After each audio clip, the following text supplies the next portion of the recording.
who enable rapists or enable men to rape women or anybody, that they're as bad as the rapists themselves, right? The person who enabled a thing is never going to be as culpable as the person who actually did the thing. This is a very well understood concept. Like it's very well settled in law. Yet, for some reason, people pretend they don't understand this when it comes to this whole trans issue and like feminism. I agree. Like there are people who advertise themselves as feminists, and then they also subscribe to trans ideology. People are perfectly capable of subscribing to multiple ideologies at once, including ideologies that are contradictory. We have these fights all the time, amongst ourselves as feminists. So, for example, there's women who say things like, oh, I'm a Muslim feminist or I'm a Christian feminist. And I very frequently say, you cannot be both Christian and feminist. You cannot be both Muslim and feminist. And the reason is because if you subscribe to another ideology that contradicts the fundamental principle of feminism, then you actually can't pursue both ideologies at once, right? Without canceling each other out. So, I personally don't think that anybody, who believes in trans ideology can be a feminist, because the whole principal basis of feminism is that women and girls face sex-based oppression, right? We face oppression from males specifically because we're female. If you then subscribe to an ideology that allows males who are members of the oppressor class to redefine themselves as members of the oppressed class just because they identify, right, as women, then you completely eliminate women's ability to identify our oppressor and fight against the oppression. You cannot protect rights for women and girls if you're not able to identify and draw a ring of exclusion around who is a woman and who is a girl. And this is the reason why you can't be both feminist and pro-transgenderism. Like they're mutually exclusive. They cancel each other out. In fact, I published a whole website, right, with a whole essay about this. It's called feminism.ng. You can open it. It's feminism.ng that lays out. Oh, you've seen it? Oh, great. It gets quoted a lot in like German feminist circles for some reason. Like it's kind of funny because like I don't speak German, but apparently I have a bunch of like German fans. But it basically lays out like all of the arguments for why you cannot be both feminist and pro-transgender, like at a fundamental ideological level. It's just not, like, it's contradictory. It's like being a Christian and you say that, oh, sometimes I worship Satan. You can't. The second you start worshiping Satan, your Christianity badge has been snapped because it fundamentally contradicts the belief system. Yeah, I hear you, Sugar Belly, but put me in the queue. I'll respond to that. I need to read on that page. I'll tell you that. Yeah, I'll post the link in the chat. Put me in the queue. I'm gonna appreciate. Nathan, put that link in the top of the room so everybody can read that essay. That shit's pretty good. Everybody talks on this my goal. Read that shit in college. And I can't wait, because when you niggas go, I'm gonna decide to have some bright ideas too. No, nigga. You said when was the go ahead? It was a couple seconds ago, right?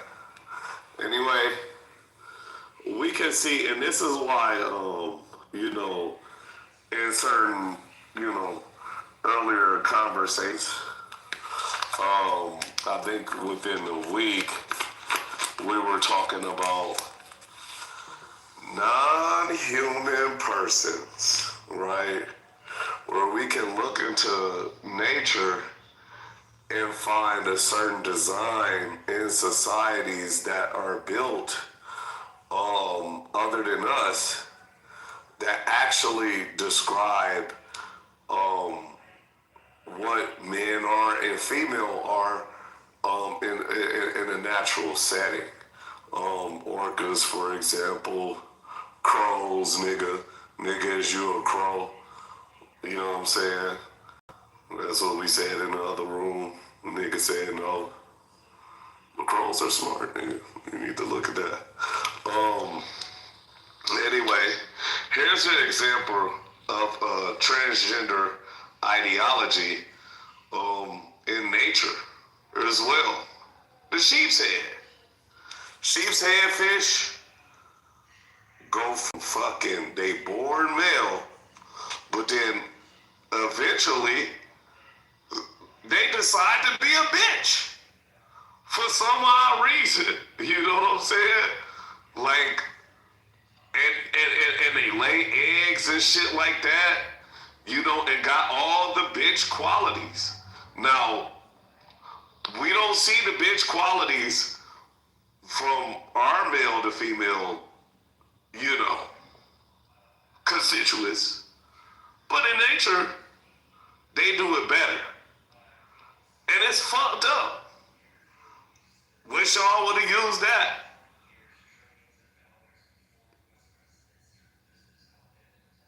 God, I'm done.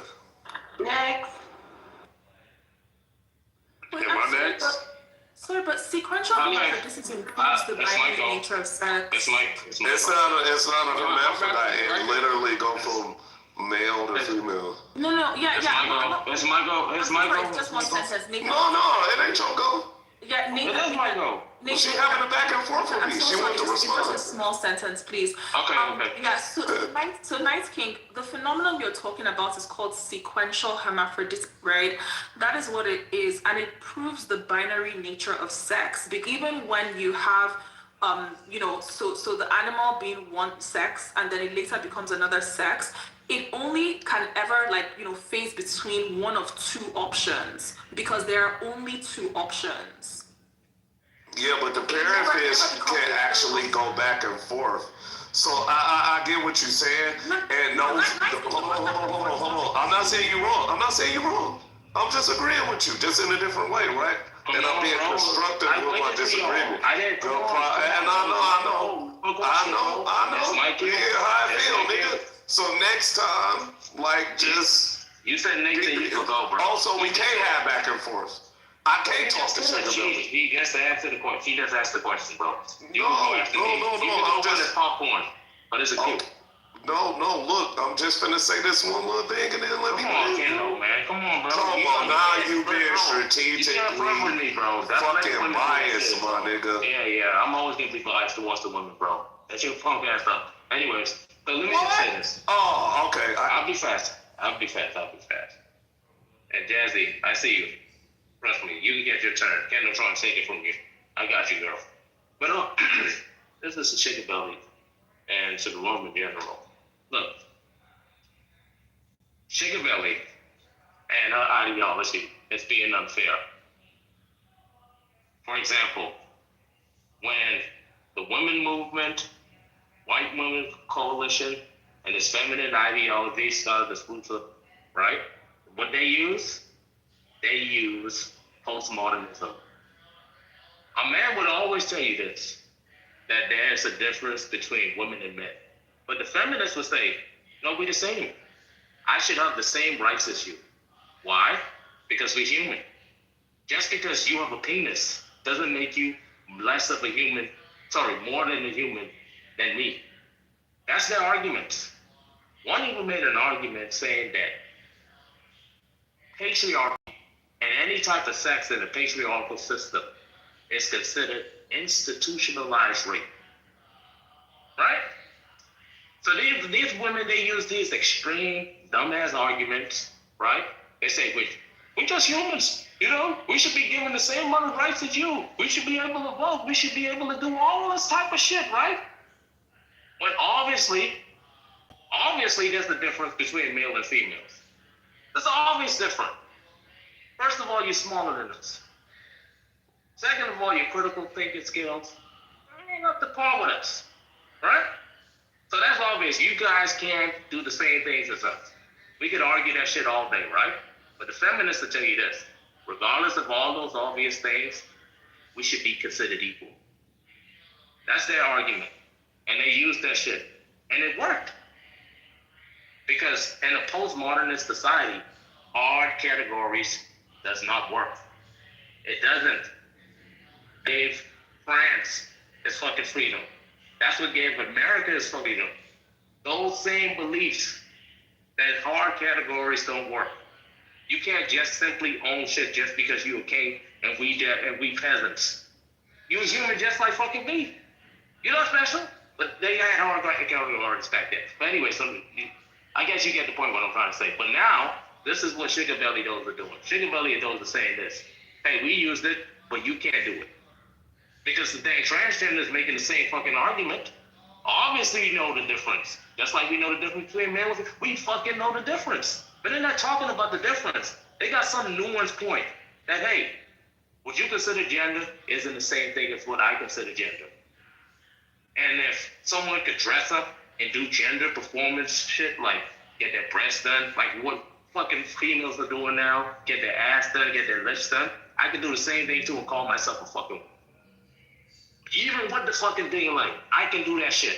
The same shit the fucking feminists did. Oh, I should be able to work a job with you. I should be over there doing construction. We can do it too. You can fucking do it. They got a fucking period every month. They can't do it.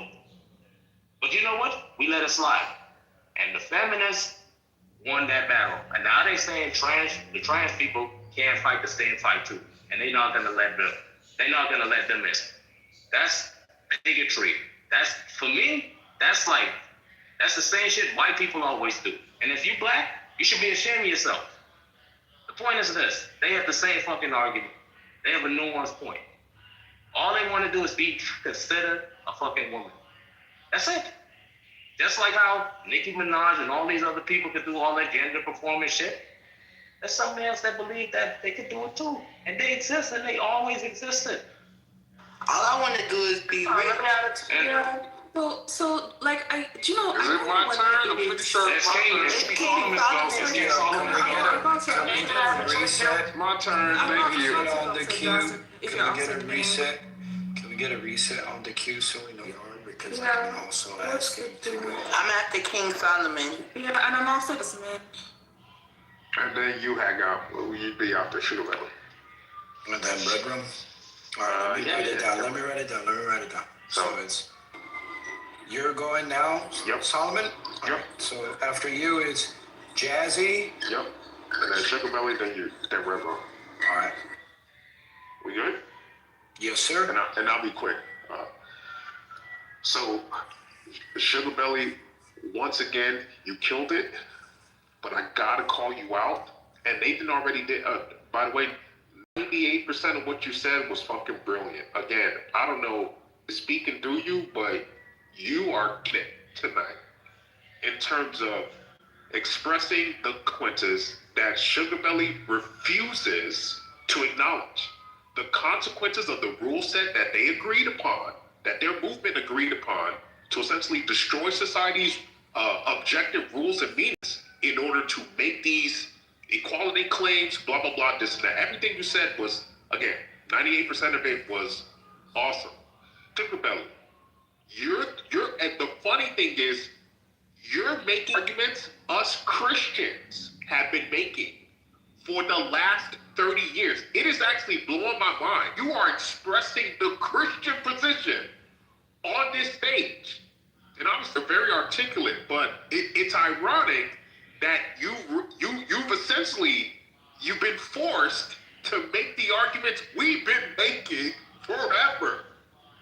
And it's blowing my mind that you think you can separate or act like there hasn't been this history, you know, that clearly, you know, shows us making these arguments that you're now saying on the stage. This is how I know God is good.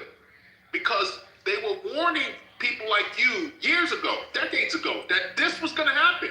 And all of y'all plugged your ears and made it like, nope, equality, equality, equality, equality, equality. Everybody's accepting, everybody's included. Y'all were making those arguments. And now that you get the consequences of that, now you're sounding like the Christians. This is how you know Christ is king. This is exactly how you know. And again, Nathan, brilliant job, because what you're expressing, and I hope you guys were listening, because Nathan broke it down brilliantly. They made it that there are no rules. There are no hard stops. Everybody can be accepted. And now they're mad because the people that want to be accepted with those same rules are making value sets that completely essentially undermine the feminist authority. That's what's going on here. The authority that feminists were given the last 10 to 15 years, that's all going out the window. And they're panicking. They're panicking because essentially a new set of women, and obviously you guys know I don't think that, but you understand what I'm saying, are coming in and now saying we women too. That's how they sound. But hey, y'all made that rule set. Don't be mad you get the consequences. What I would say, Sugar Belly, come back to God, understand that this feminist shit failed, and return to Christ. That's what I would ask you to do. Rather than running away from the truth, realize the mistakes that have been made and reconsider. That's all I would have to say. Okay, so one thing I'm not going to do is that I'm never going to allow... Wait, Jazzy was next. Oh, sorry. Oh, Jazz. Jazzy. Dr. Jasmine Love, please report to the stage, Dr. Jasmine. Hey, maybe we'll let Sugar Belly go and then she can go after. Yeah, we'll check. Go ahead. Yeah, well, I'm never going to allow Christians or other religious people, right, to take credit for arguments that feminists have been making from the jump. And I'm not trying to shade people, but I do sincerely believe that there is an element of lack of comprehension in why people think that feminists have been arguing that men and women are the same, because I've heard this so many times, right? So it's like what Nathan said, where he said, oh, this is the consequence of what you guys were arguing. You were saying that, you and men are the same, and so you should have all these rights and whatever with men. What feminists have been arguing is that men and women have an equal claim to the basis of rights, and the basis of rights is humanity. At no point ever in the history of feminism have feminists ever argued that men and women are the same. And the reason why we have never argued this, and we will never argue this, is because if men and women were the same, not only would women not be able to distinguish who their oppressors are, but there would be no basis for the oppression in the first place. How could men oppress women on the basis of sex if we were the same? And this is why, this whole position that you guys gloat over, it is so nonsensical, right? And it's almost as though it relies on a lack of comprehension what feminists were saying in the first place. The whole element of feminism relies on the factual reality that men and women are different. What we're basically saying is that men have exploited the differences between themselves and women to oppress women. And those differences are driven by the fact that we have a different sex from men. Because we are female, unlike men who are male, right? Men exploit the differences that derive from being female to trap women because of reproductive capacity, to bully women and intimidate, physically harm women because being male makes men physically stronger, right? To oppress women in every aspect of social life because men are able to back up that oppression with physical violence. This is the reason why all of this, you're arguing that we're the same, therefore, it's such a stupid argument. We've never done this, ever. And, again, even this idea that, this is just a reset. No, it's not. You can literally find tweets from me from 15 years ago talking about this trans issue. This is long before most of Nigeria even knew what a trans person was. So no, you don't get to take credit and say that I'm arguing the Christian position. I am not arguing the Christian position. I'm arguing the position of logic and common sense and actual scientifically provable fact. That is the position that I'm arguing because it is the only sane position. I'm not arguing the position just because I decided to believe something. and then I'm now trying to just back up my belief with arguments. That is what the trans people are doing. The trans side, they're arguing this thing because they've bought into or they've subscribed to a particular belief, right? That belief is not scientifically provable, so they're trying to work backwards and engineer arguments in support of their belief. Same thing with the Christians, same thing with the Muslims or any religious group of people.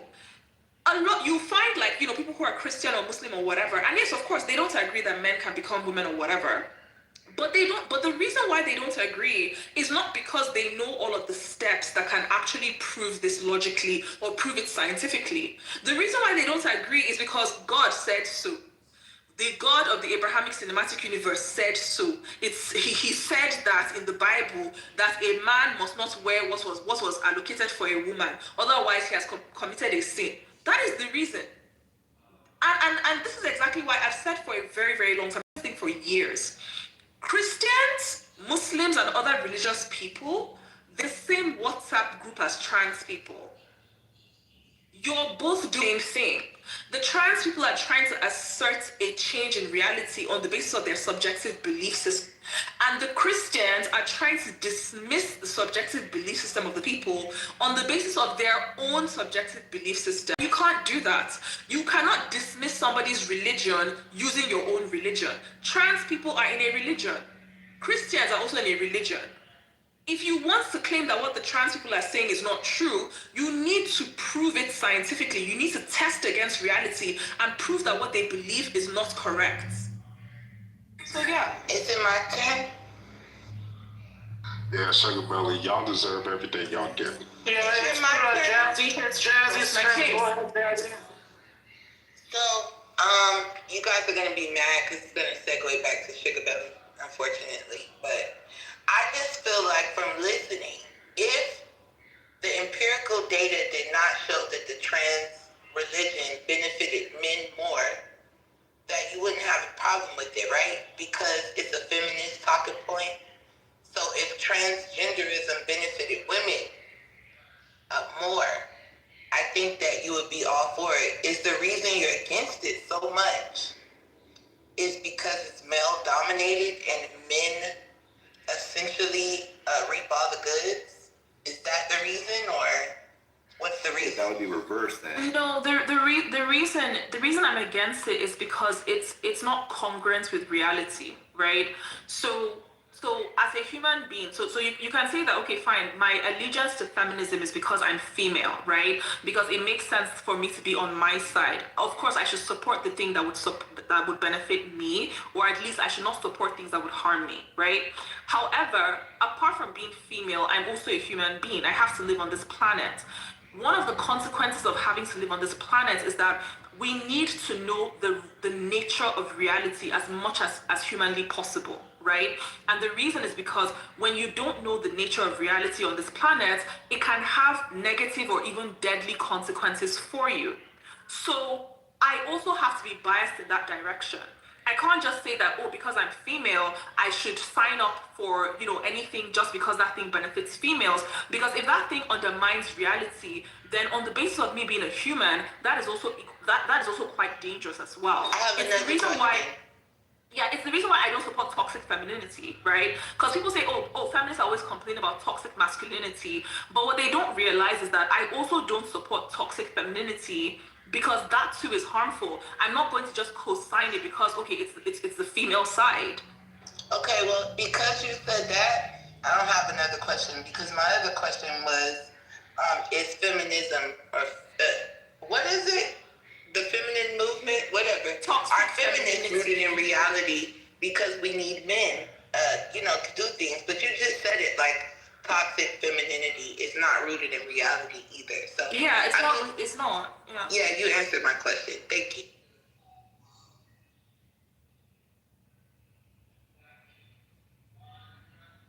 It's Hagop's turn, but before Hagop goes, because I gotta go, I just want to say one quick sentence. 10 seconds.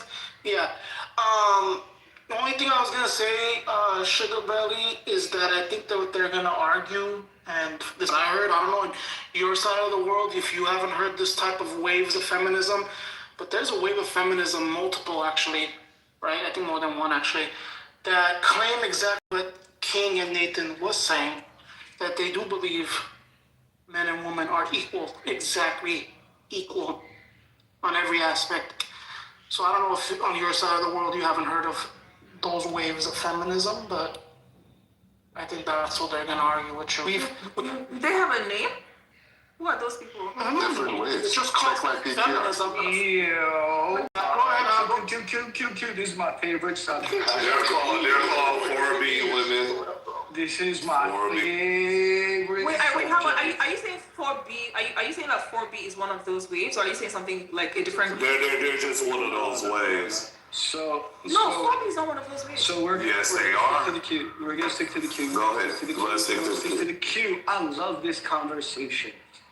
If you read my bio, it's been the same since 2021, 2020. Recovering feminist. And I put that in there as a joke, but partially because gender theory was all we studied in fucking college when I was doing my college degree. Because that's what we had to do. Feminism, yes, had multiple waves. And this is one of those things, it's hilarious, right? Like, I made it my PTR. It's called the Ouroboros. It's an old Egyptian, symbol of the snake eating itself, right? This is the issue with postmodernism. It will evidently, without doubt, become a self-fulfilling prophecy. When you deconstruct and break everything down to a certain point, it's going to eat itself and destroy itself. First wave feminism, second wave feminism is one of the few times where the slippery slope was actually true. And that is what you're facing now. Second wave feminism is the reason why the whole ideas of a social construct of gender versus biology is even a conversation. Second wave feminists are the ones who constantly argued that nurture is what masculinity and femininity are. Second and third wave feminists paved the way for what's called trans feminism. People like Judith Butler, who wrote a really, really pivotal essay and later called Gender Troubles, talks about how historically all of this was considered drag, which was the argument that was used by second wave feminists to say, hey, look, you can portray femininity by putting on a wig.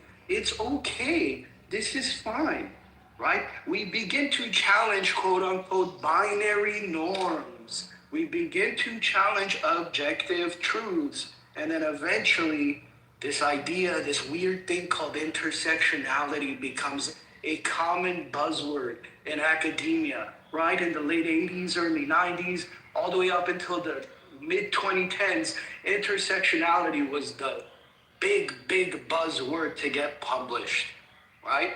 So when queer theory is now intersectional with feminist theory, it's hard to deny the facts for what it is.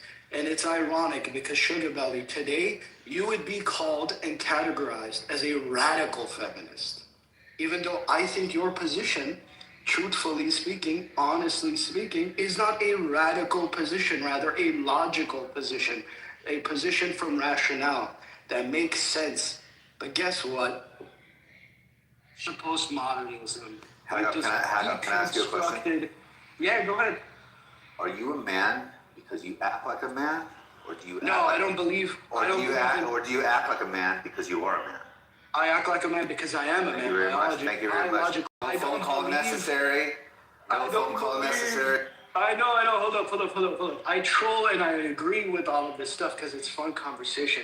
But I don't believe that there is no binary. I don't believe that, your sex is not your destiny is one of like the quote buzzwords that happened in the first wave of feminism. All that stuff is stupid. All that stuff is, as our Jewish friends would call gobbledygook, right? It's bullshit. It's bullshit. It's bullshit to get essays. I have a question. It's bullshit to get essays published. But Nathan is correct. This is the postmodern world you live in. So guess what? You are now with us, Sugar Belly, as much as you need it. You're a radical. So my question is. Well said, you killed it, bro. Yeah. It's my favorite subject. I studied this shit in college because I had to. Hago, my question is, do you realize that what you've described is a Western, it's basically it's taking like a Western history, right, of feminism and making it universal?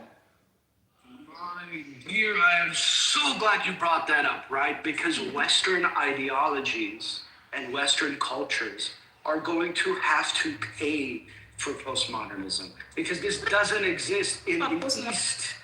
This doesn't exist in certain parts of the South. Okay, this only exists in Western culture, which we're talking about today. I'm really glad you just said that. So everyone, let's repeat what Hagop said. Hagop said this doesn't exist in the East. It doesn't exist in certain parts of the South, right? And it only largely exists in the West. I'm so glad that you admitted that. And the reason why it's important is because in almost all of the feminism conversations, and I don't blame Westerners or people from the Western Hemisphere or like people from America for having these talking points, because to be fair, maybe their only exposure to feminism has been how it developed in their own country, right? That no harm, no foul. Well, you can talk about African feminism. Yeah, right? but my point is this, right?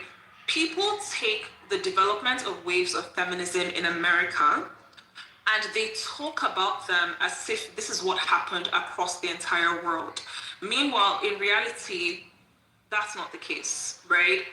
The battle that women have been fighting against oppression because you're female is as old as settled agriculture. Like, there's whole parts of the world. No one makes that argument, Shua. Sugar belly. No one makes that argument. Women got more power than women. It isn't a conversation that just started. It was my time. I'm reclaiming my time. Yeah, other people do make that argument though. So Nathan made the argument, right? When we speak of the Western world, we're literally talking about the thought leaders of the world too, right? I'm not claiming that you made this argument. I'm reclaiming my time. I'm doing what Pam Bondi did. I'm reclaiming my time. Yeah, you can reclaim your time, but I'm not claiming it's you. Thank you. When we talk about the Western world, we're literally talking about the first world because that's what we live in and that's what we talk about. You, yourself, and everybody else benefits from the Western world because it's the safest place to live, it's the best place to fucking make money, and it's also the best place to raise kids. We're not talking about fucking Afghanistan or Iran where they force, gender reassignment or transgender surgeries on 12-year-old kids or even younger 8-year-old kids. But the irony is, is the Western world is supposed to be influencing the world for the better, but they're not. That is why you have a constant pressure from Eastern leaders, i.e., our homeboy in China and our homeboy in Russia, who are constantly talking about the devil in the West, because this is what it is. This is the fucking devil in the West. Okay. This trans feminism, which I hate along with you, because I think it's ridiculous. I understand your position that it is completely diminishing to women. I get you. I wholeheartedly get you. I like first wave feminism. That's why I was a feminist for a long time. I'm in complete agreement with you. But the problem is the Western world is influencing the rest of the world through its soft power to buy in that feminism. That's why we here in America make it a big fucking deal. That's why people who are in me consider me a radical as well, because I don't agree with it, even though I am liberal and progressive on like 90% of other things. This one thing pisses me off. Okay, Okay, so who's after Samoa? I just want to know. It's me and then you. Okay, no problem. I'm after line. Yeah, I defer my time to Oleg. Thank you, sir. Body on aisle 5. There's a body on aisle 5. It's the sugar aisle. The sugar aisle. Sugar belly. I hear what you're saying, that it's the West, but keep in mind the world's not as big as most people think, right? I mean, the West encompasses a vast majority of the people on the planet that have power to force this shit down the third world countries. So for instance, you're not going to get this loan from the International Bank unless you implement all these things we're talking about, and these countries are forced into doing it. So whether or not it originated from the West, it doesn't matter. It's the prevalent view and we have to deal with it.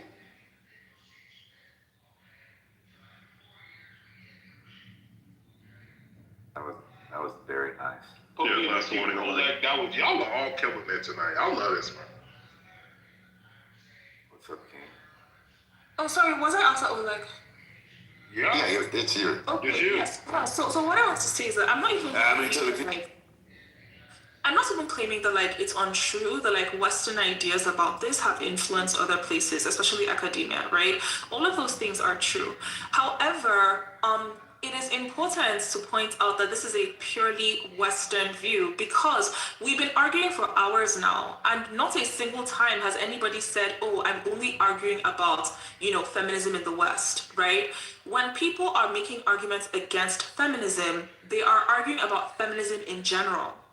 Right? So even the men, who say they hate feminism or the misogynistic men or whatever, they never, make a distinction and say, okay, I don't like the feminism happening in America, but the one happening in Korea, I'm fine with it. They never do that, right? They are, if they're against feminism, they're against the whole thing. They're against all the feminists. They believe that all of these problems are tied to feminism in general. So the reason why this matters is because it's then dishonest, right, to now point certain developments that happened in the West, or specifically in America, and then talk about them as if they represent the totality or like the universal nature of feminism. In reality, they simply do.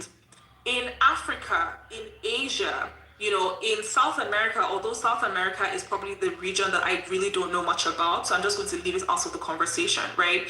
But in Africa and in Asia, women have been fighting this battle since the dawn of settled agriculture and property rights. So it is very unfair to now talk about feminism and act as if what's her name, Angela Dworkin or whatever that lady's name was or whatever was talking about, that is what defines feminism. I think that the only thing that the West can lay claim to is to say that they coined the name or the term feminism, right? And so we now use this name that the West came up with to talk about this perennial and universal struggle that women have been fighting against oppression. But it is very wrong to try to back engineer it and say that, oh, because we're using the Western term feminism, then we're going to somehow, ignore everything that was happening in the rest of the world, all the other issues that the women in the world were talking about, and we're going to say that the Western ideas or the things that the Western people did, that covers everything. Because nothing could be further from the truth, right? So like I said, all of these claims of like, oh, they said men and women are the same. Sorry, men and women have never been the same, okay? Nowhere in Africa did anybody think men and women were the same. Nowhere in Asia did anybody think men and women were the same. If they thought men and women were the same, the women there would not have been fighting for their lives. They would have been fighting for their rights. So let's let's actually talk about feminism, like the nature of the struggle, and like not try to kind of use the word to erase the reality for the rest of the world.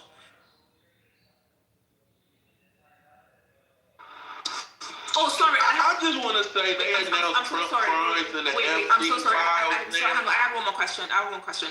So, and kind of like in in relation to like my point about how like I think because this word has become popular, right? It has kind of poisoned people's ideas about like feminism globally, right?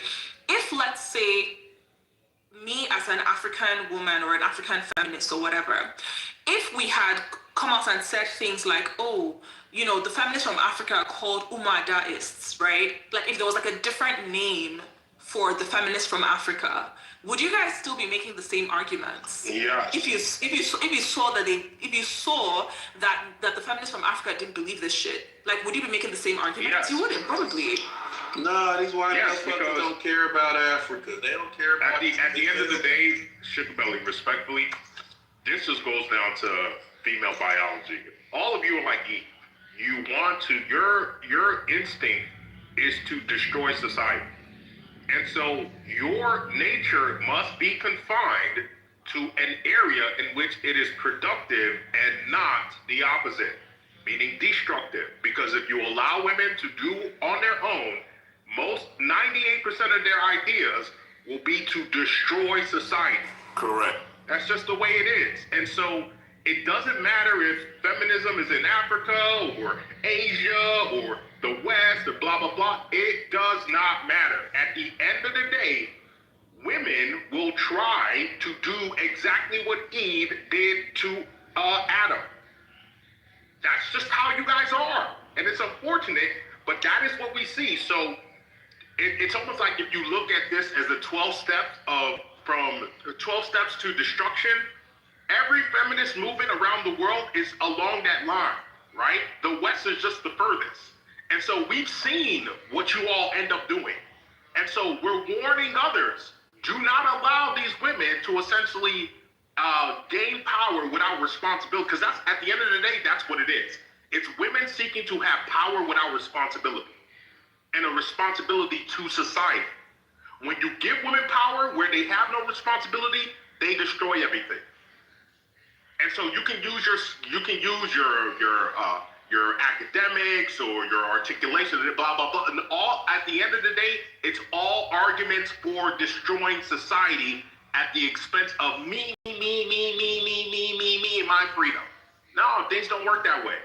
Society has a way of maintaining itself, and if women are going to be included in that, then they have responsibilities just like men, because men have a responsibility too. So that's what people are realizing, Sugar Belly, respectfully. Everybody has told you here, you tried to make this argument that, you essentially tried to make this argument that the West doesn't matter, which is hilarious because it wasn't but two and a half months ago you were arguing in here of how you lambast that the West is influencing everything. That's why I was laughing when Oleg correctly pointed out, the West is what matters. He said it diplomatically, but respectfully, Sugar Belly, the reason why nobody gives a fuck about African feminists is because can y'all hear me? Can y'all hear me? Yeah, we could do it.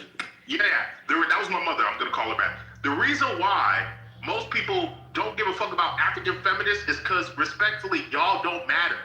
Y'all are a small part of the population, and most women over there are actually doing what these white men pray every day white women would do in the West. They're out there having babies. As a matter of fact, there's a lot of white men that are now envious that Africa has a birth rate that's out of this world. There's going to be 1 billion Nigerians in 70 years.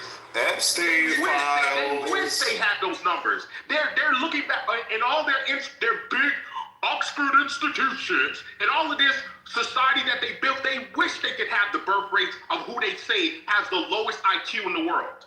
And yet they can't get their smart-ass feminist white women to even have one child. King, question. So I'm not done, Sugar Belly. So respectfully, Sugar Belly, nobody gives a damn about African feminists because y'all don't matter. Y'all are like 0.00001% of that entire population, and most of y'all don't, again, nobody cares. Okay, King, just a question about like the thing that you said, right? So when you say that, women destroy society at the expense of me, and my feelings. Yes. So I have a 2-part question. So the question is, so the massive in the millions, in the tens of millions, right, that we have in Africa of child marriage, is that women destroying society at the expense of me and my feelings? Let me finish. I never mentioned any religion. I didn't mention any religion. I never mentioned any religion, please. I'm just asking you, when we have tens of millions of children married in Africa, is that women destroying society at the expense? Oh my God! Can I finish? I want to finish asking the question, please. Is that women destroying society at the expense of me, and my feelings? That has nothing to do with feminism. Let me finish, please. How many times are you gonna ask the question? I haven't asked the question, okay? Or is that men destroying society at the expense of me, and men's feelings? So please answer the first question. Yeah, it's a false dilemma. It's a false dichotomy. It's a false dichotomy because when you look, yes, it is. Because when you look historically at who's been against those things, it's been religious people. As a matter of fact, hold on, Sugar Belly. You asked me a question. I didn't mention your religion. I'm answering the question. So, as a matter of fact, when for instance, the Epstein files, the only reason why in the West, hold up, Sugar Belly, I'm answering the question. The reason why in the West the Epstein files is even a big thing is because of the Christian foundation and how Christians removed. I'm not done. It's how Christians removed this crazy thought that has actually been, as you pointed out, through a lot of societies that child marriage or having sex with children is okay. The reason why the world doesn't believe that is primarily because of Christians. So pointing out feminists who were never in that conversation, historically, it means nothing. Because we were fighting against that. As a matter of fact, the reason why the world doesn't believe in that is because of us. I am reclaiming my time. That's a fact. I'm reclaiming my time because I asked you a very simple question. Yeah, I never mentioned Christians. It's not. No, it is not a false dichotomy because child marriage is a thing that is destroying society at scale. That's number one. Do you have your passport? Hang on, sorry, excuse me. Did you get your shot? Boner, please stop. Okay, so King, you said women were destroying society at the expense of their feelings and selfishness of me. So I brought out an issue that is destroying society at scale, which is child marriage. And I asked you, between men and women, because there are no other options between the two, who is using child marriage to destroy society at the expense of their feelings? You know the answer is men. That is the reason why you decided to deflect to Christianity. Nobody mentioned your fucking religion, okay? That's the first thing. Now, the second thing is, and I'm sorry to say because it's funny, on one hand, you brag about Christianity, you brag about being a Christian. Oh, Christianity is against child marriage, la, la, la, la, la. That's what you're saying. On the other hand, you're bragging about the birth rate in Africa. You're bragging about the birth rate in Nigeria, knowing full well as a Nigerian that we have this high birth rate because of the systemic, legally allowed rape of children, mass rape of children. That's not true. It is true. No, it's not. It is true. No, it is true. And the proof, let me finish. It is true. And the proof that it is true is that when you go to Nigeria, which has this massive highest birth rate that you're so proud of, right? And you actually break down where in Nigeria the birth rate's happening, right? You actually look at a granular level. Who in Nigeria is having all these children, these 5 to 7 children, per person, right? That is boosting the birth rate. What you find is that the vast majority of the births in Nigeria are happening in northern Nigeria. And in northern Nigeria, not true. Right, no, it is true and it is provable. In northern Nigeria, 48% of the girls are married below the age of 15. So the birth rate that you're bragging about children giving birth to children. When it's All right, Sugar Belly, it's fucked up. Women are being treated fucked up around the world. Men ain't shit. We not shit. Ain't shit gonna change overnight. Excuse me. My mom had 6 children. She started at 25. I apologize for 6 children. She started at 25. Stop lying, Sugar Belly. Stop lying. I'm still speaking. My mom had 6 children. I apologize for all the She started at 25. I am still. Stop lying, Sugar Belly. You're a liar. No, we're not doing question and answer. Let's let her finish. Let's not devolve into anger and. She's trying to say we support child rapists. I get it. It's not nice. We can disagree, but let her finish. Let her finish. The faster we let her finish, the faster we can move on from that weird stuff. Okay, I'm still speaking. Every single country in the world had a much higher birth rate in the past, okay?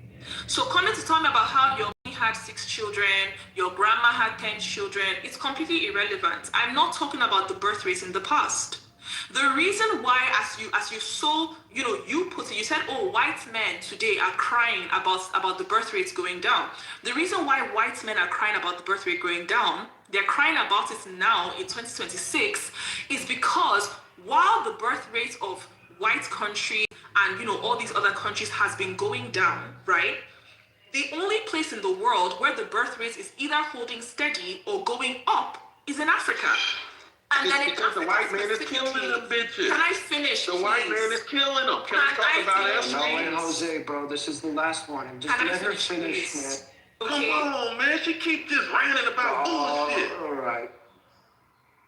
Go ahead. Yes. So my point is that 5 minutes ago, you were bragging about Africa's high birth rates and Nigeria's high birth rates because you know that the context in which white men are crying about the birth rates is this modern context today where everybody else's birth rate is crashing to the ground, and the only people with a high birth rate are Africans/Nigerians.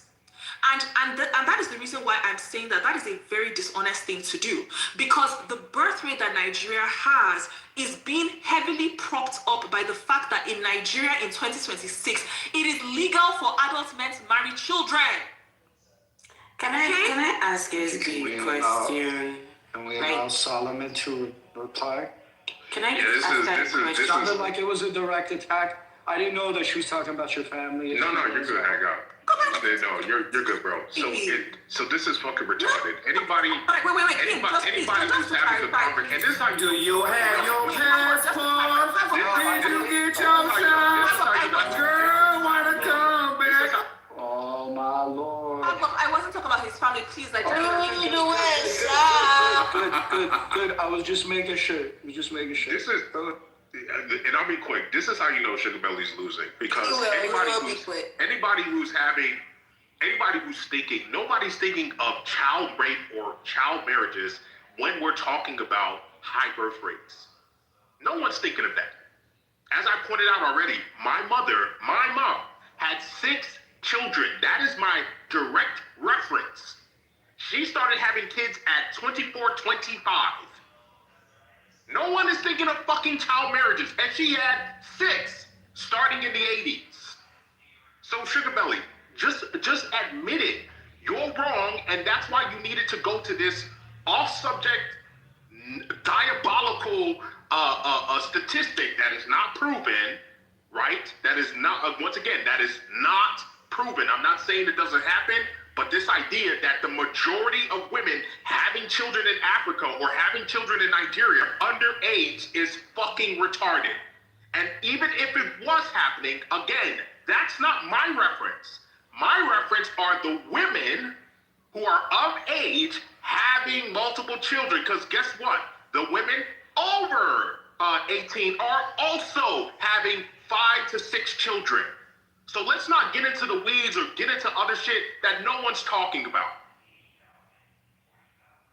Okay, can I ask my question now? Yes, ma'am. Go. Okay, thank you. SB. Yes, Idan, what's up? Okay, so I just pulled up the list of countries that, and let me just clarify. Are you saying that the birth rate of Nigeria being very high is directly proportional or directly related to, child marriage? Yes. Okay, so I just pulled up the countries with the most or highest child marriage rates, and Nigeria isn't. I think this is 1, 2, 3, 4. That's 6. By rates, not by number. So if you go by number, no. I'm putting the proof in the chat. Okay, so I'm gonna post this. Your ass is a frying pan. Hang on, excuse me. So by rates, the country with the highest rate is Niger, because their rate of child marriage, I think, is about 70-something%. Right? Exactly. So in Niger, about 70-something% of all girls in the entire country are married below the age of 18. But by absolute number of child brides, Nigeria is the number 3 country in the world. The only countries in the world that have more child brides than Nigeria are India and Bangladesh. So okay. I'll post it in the chat. Okay, so are you talking? Sorry, 1 second. Yeah. Are you talking when you say rate? You're talking about like percentages wise, right? So Nigeria doesn't have as much.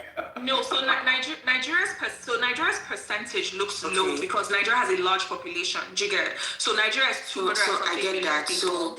So why do we want to invert it in terms of number? Exactly. So the reason why it matters. Sorry. The reason why it's in terms of number, the rate is trying to make it like majority of Nigerian women are fucking having children underage. Excuse me, I'm trying to answer. That's not true. like, oh my God, please. I'm trying to answer her, please. The reason why, right, in terms of number, it's important is because look at the statements that King made, right? So King said, white men are crying today because their fertility rate is going down. The reason why white men cry about this fertility rate is because their population is going down, right? So they're talking about the absolute numbers. Their fear is that if the fertility rate of white women, for example, remains so low, the absolute numbers of white people are going to shrink, right? So in the case, hang on, in it had mathematical consequence. Like I get what you're saying, but like I'm trying to understand why. What I'm saying is that You've had the hands run through the throat of the past for 5 minutes now. Come on, shut the fuck up, goddamn. Can y'all stop him? You know, like it's just like it's so exhausting to try to have like a serious conversation. He's been dick sucking all day. Like it's so frustrating because like I'm just trying to have the conversation, No, you're like trying a to be topical divisive, conversation. and it didn't work. Most Can you children stop? underage. Like Stop lying. Man, y'all just let her take over. Man, you just need to shut the fuck up. Again, bro, you don't shut the fuck up. Hold on. Children underage. Y'all better stop attacking Sugar Belly. Wait. You're a fucking Sugar Belly, can you explain in like 30 seconds why the rate is more important, or the raw number? I'm saying. Hold on 1 second. Can you explain in 30 seconds why the raw number is what we should use instead of the rate, like how often it's happening? Yes. So I'm saying that the raw number matters for what King said, right? Because the issue that he said that they're crying about is that fertility rates are dropping everywhere else, and it's only in Africa/Nigeria that the fertility rate is either holding steady or it's going up. Right? And I said that bragging about Nigeria's high rate of fertility is dishonest or disingenuous, because when you zoom into Nigeria and you look at, okay, why do we have a high rate of fertility? What you see is that majority of the births that are happening in Nigeria are happening in northern Nigeria, right? So southern Nigeria, the fertility rate in southern Nigeria is actually going down, or at least it's significantly lower. That's not true. Can I? Oh my God, please, Sugar Belly, that's why I said 30 seconds, because we have it's not a 30-second thing. Like I'm trying to be as succinct as I can. Over and over and over again. I would actually like to have this conversation. No, you know, Like, they clearly don't want to have the conversation. We do. Okay, finish where you left off. It's like it's Sugar Belly, can you use your voice? This is getting annoying. No, please wait. Sugar Belly, you were talking about northern versus southern Nigeria. Listen, Nigeria's fertility rate and number of births is increasing in northern Nigeria, but not in southern Nigeria. So whenever somebody says, oh, Nigeria's population is increasing, the bulk of that population increase is happening because of northern Nigeria. And the reason why this matters is because in northern Nigeria, this is where the vast majority of the child marriage is happening. Right? So if you're going to brag about having all these births in northern Nigeria, you are consequently bragging about the higher rate of fertility that you get from child brides. Now, I posted in the chat, right? I posted in the chat evidence that shows that child brides have higher fertility than women who entered marital life as adults. The total fertility rate of child brides is 6.8 in Nigeria. Okay, but Shilabeli, so the thing is, I understand. Idan, can you explain why you think the rate is more important than the raw number? So I think rates just allows for fair comparison, right? So like when I'm coming up to talk about this, I'm like both for countries with high rates and raw numbers, child marriage is unacceptable, right? But what I'm basically challenging is the fact that Nigeria's high rate of birth is due to just excess straight on child marriages. So why I think the rate is, more important, because it allows for fair comparison. Now, take for example, you have Nigeria, a larger population compared to Niger. If you take the number and you just want to compare it, you miss the severity of the issue, right? So what a rate tells me is that the chances of a girl child that grows up in Niger to actually be married off at a younger age is higher than that of in Nigeria, right? That's what the rate tells me. So, in my own opinion, right, I think the rate is more important. It shows the severity of the issue. It shows where change is most needed. It gives fair comparison as to, what the society needs to change and how it should change.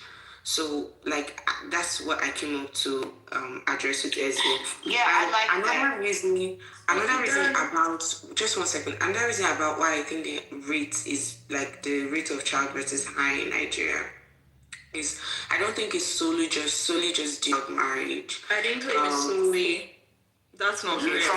You're not saying it's solely? Okay, then that's fair. If you're not saying it's solely. Yeah, so Idan, on your point, no, I didn't walk it back. At no point did I say it's solely. And, I find it crazy. Well, you didn't give it any other reason. Excuse me. You know what she was doing, Wait, hang on, excuse me. It's crazy how I literally took the time to give the nuance, right? That if you look at Nigeria's rates, you have to go into North versus South. And then if you look at the North, you now have to look at the nature of the marriages, only for you to now somehow flatten that to say that I'm saying that it's solely. The reason why rate is not appropriate in this circumstance is because the rate that Nigeria has obscures the degree of the problem. So if you compare Nigeria to Niger, for example, using rates, you say, oh my God, Niger has a worse problem, right? Because Niger has a low population, but in Niger, it's 70% of the girls. In Nigeria, once you enter Nigeria and you remove the south of Nigeria, what you now find is that in the north of Nigeria, you have rates of child marriage that are similar to Nigeria's rates. You can't remove the south of Nigeria. Please, can I finish, please? Like this is so frustrating. It's so frustrating. In northeast Nigeria, ma'am. That's the problem. You keep spewing on over and over and over again, just repeat herself. You know what? I'm not surprised. I'm not surprised. But Sugar Belly, I'm not surprised. you are talking for a long I'm not time. surprised. Talking for a long time because I keep getting interrupted. No, that's not why. But go ahead, though. 12 minutes, ma'am. They're being mean. Hey, y'all get off of Sugar Belly. She fighting for her fucking life. To call her child rapist. Fighting for her fucking life in here. Child rapist, bro. What the fuck? I don't have to do this. I don't have to do this, right? For you to lie when I say Yeah, no. and you've said it 3 times now. For you to lie that I called you child rapist. Come on, Sugar Belly. You know what you did. You know the language you used. You tried to make it like I support that fucking evil shit. So don't fucking start crying on this stage, woman. You know what you did. You know what you fucking did. Don't start crying on this stage. Look, Sugar Belly. Don't cry on this stage when you know what you just tried to do. What is so that fucking evil shit? You tried to base that on me. Into the devious. Hold on real quick. In the chat, what is Sugar Belly. so frustrating? Hold on, 1 second. You know that shit is evil, and yet you tried to make it like I support it. Nathan, help. In the chat, Sugar Belly, you said no wonder they don't care. All their presidents are pedophiles. Exactly. Exactly, ma'am. Exactly. Excuse me. So again, I don't know what is going on. Please, Dr. Jasmine, read out what was read in the chat. Read it word for word. You a liar. Read it word for word. Look, Sugar Belly, you doing so great earlier, and then you just devolved into this shit. I'm not surprised you Americans don't care. After all, your president is a pedophile. Okay, so I But what makes you think we don't care about Kitover? Where's the charges to support that? God damn. So I said, after all, your president, that's one person. You said we don't care. Let me finish. But you said we don't care. How much time do you have on face, ma'am? Let me finish. Question at a time for her, please. I said your president, that's one person, is a pedophile. What you told the stage was that I said all your presidents are pedophiles. In the exact same vein, That's 6 crazy, months from Jess. hang up. Wait, let me finish. 6 months from now, when I no longer come to Chilism, King will be going from pillar to post saying that I called him a child rapist. Meanwhile, I never said any such thing. Yeah, that's Like true. a lot of you are And a lot of you are so casually comfortable with telling lies. 1 second. I got the all part wrong, but long story short, the insinuation was you were saying that we're okay, or that people, Americans, are okay with what King was. Hold on 1 second. Hold on. You were saying that we're okay with that because our president's a pedophile, that you saying the high rate of childbirth due to child marriage or whatever, the population, that we don't care, and we do care. I'm sorry, but like we're trying to have a serious conversation about this, and people are sighing, rolling their eyes, interrupting, writing, "Oh, why should we care?" in the chat, right? The attitude is very telling. So you know, like I mean, like I'm just it's actually really frustrating, honestly. But to say all Americans don't care, like that's insane. I don't care. At this point, I'm sorry to say, but like based off when we're talking about serious things, this is not the first time it's happened. This is not the first time I've been in Chili's talking about child marriage, which is a very serious thing. And I've had Americans coming off the mic saying, nobody gives a fuck about Africa. Oh, we don't care. This is America. Blah, blah, blah. Okay, sorry, I didn't hear time it's happening? Okay, I didn't hear that. I've been in and out all day, so. Yeah, but that's like, my apologies. I just those conversations are important, but I think when we harp on it for too long, it does get to a point where the room gets fatigued with it, and I think that's the response you're hearing. Oh, acting like I'm not fatigued being interrupted 10 million times. Like I haven't literally man, for 20 minutes excuse me, I don't care. You're doing it right now. Stop. No, wait, no. What is really funny, right, is that like every single time I complain about it being interrupted, people will come up and tell me, oh, you're long-winded. Somebody will interrupt me in the middle of me saying that I'm constantly interrupted. None of you will come up and say, oh, this person, why do you keep interrupting her? That's not true at all. Well, that's not true because I just defended you. I also cleared the stage for you. What are we talking about? Wait, first of all, I know that's not true. I've seen moderators moderate on your behalf multiple times, Sugar Belly. And you also have to keep in mind, you're very disruptive. You like to interrupt people too. So like if there's a tit for tat being had and the mods are allowing it to happen, so be it. You just have to regulate yourself, or maybe like realize, oh shit, maybe they're letting this happen because I've kind of been like chiming in the middle of other people's submissions too. But don't make it seem like no one like comes in and like stops the room for you so you could have your submission. That's not true. I'm not saying that hasn't happened, but what I'm saying is that there is a very strong level of dishonesty about the rate at which people feel comfortable interrupting me in this room. This thing has been happening since I ever came to this room, right? And I ignore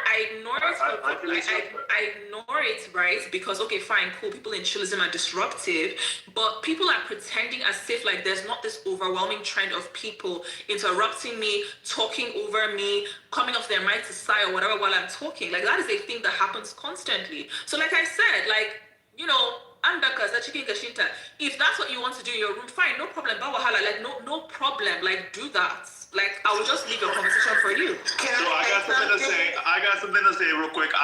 Two things can be true. Wait, I haven't said nothing. Let me real quick. So two things can be true, right? I have brought this up that men in this room love to cut women off at disproportionate rates. We were literally talking about this yesterday because the other girl was getting cut off constantly. The second thing I was going to say, Sugar Belly can also be long-winded, which causes people to interrupt her more than most people, right? So both of those things can be very true. But in this conversation, you get to a point where some people get annoyed with Sugar Belly because she's long-winded, and then they start cutting her off to get on her nerves. So two things can be true.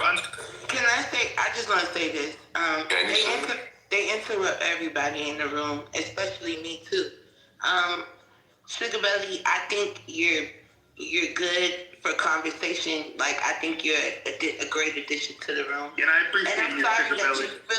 I'm sorry that you feel the way you feel, but I think we just got to work with it. And sometimes your submissions, I think you're used to like scholarship and academic conversations where you are the spearhead. And right, this is the ghetto, girl. You need the, you know what I mean? Chop. Right, so I think that Clubhouse, you see what he's doing? You see? And I'm still going to talk. I think Clubhouse is just not the place for the long TED Talk type submissions. But I do think you make great submissions, though. That's all I want to say. Yeah, we gotta have a sugar belly appreciation because you bitches are ungrateful. Like, and another thing, when fucking concrete goes concrete, but when he goes on for 5 hours, nobody complains about him being long-winded, right? They go on and on and on and on and on for hours. Everyone complains so I'm just saying. Hold on. Oh, shut your gay ass A up. woman is speaking. He's saying no one moderate what he's saying. Y'all might complain, but you don't moderate. Hello? Hello? I thought you people could hear me. Hello? A woman is speaking. Okay, You're not a woman. You ain't no fucking woman. You see this shit? Yep, see what y'all done started? Case in point, feminism leading to trans feminism. Thank you. I am not trans. I am trans financial. I consider myself to be a middle class. You just identified as a bitch. Okay? I am trans financial. Anyway, I'm just going to say the last thing I was trying to say to Idan, right? So Idan, the reason why using rates of the country is deceptive is because, like I said, when you enter Nigeria that supposedly has a lower rate of child marriage than Niger, our next door neighbor, who has a rate of 70-something%, right? And you go to the part of the country that is what is boosting Nigeria's fertility rate, which is northern Nigeria. What you now see is that northern Nigeria has rates of child marriage that are identical to that of Niger. So for example, in northwest Nigeria, the rate of child marriage is 78%. Right? In Niger, it's 76%. In northwest Nigeria, 78%. Well, solve the problem then. Stop talking about it. Solve the problem. Wait, what is that? Another interruption. What the Bantu conflation? Why was that necessary? Why was that? Can you just wait? All right, bro.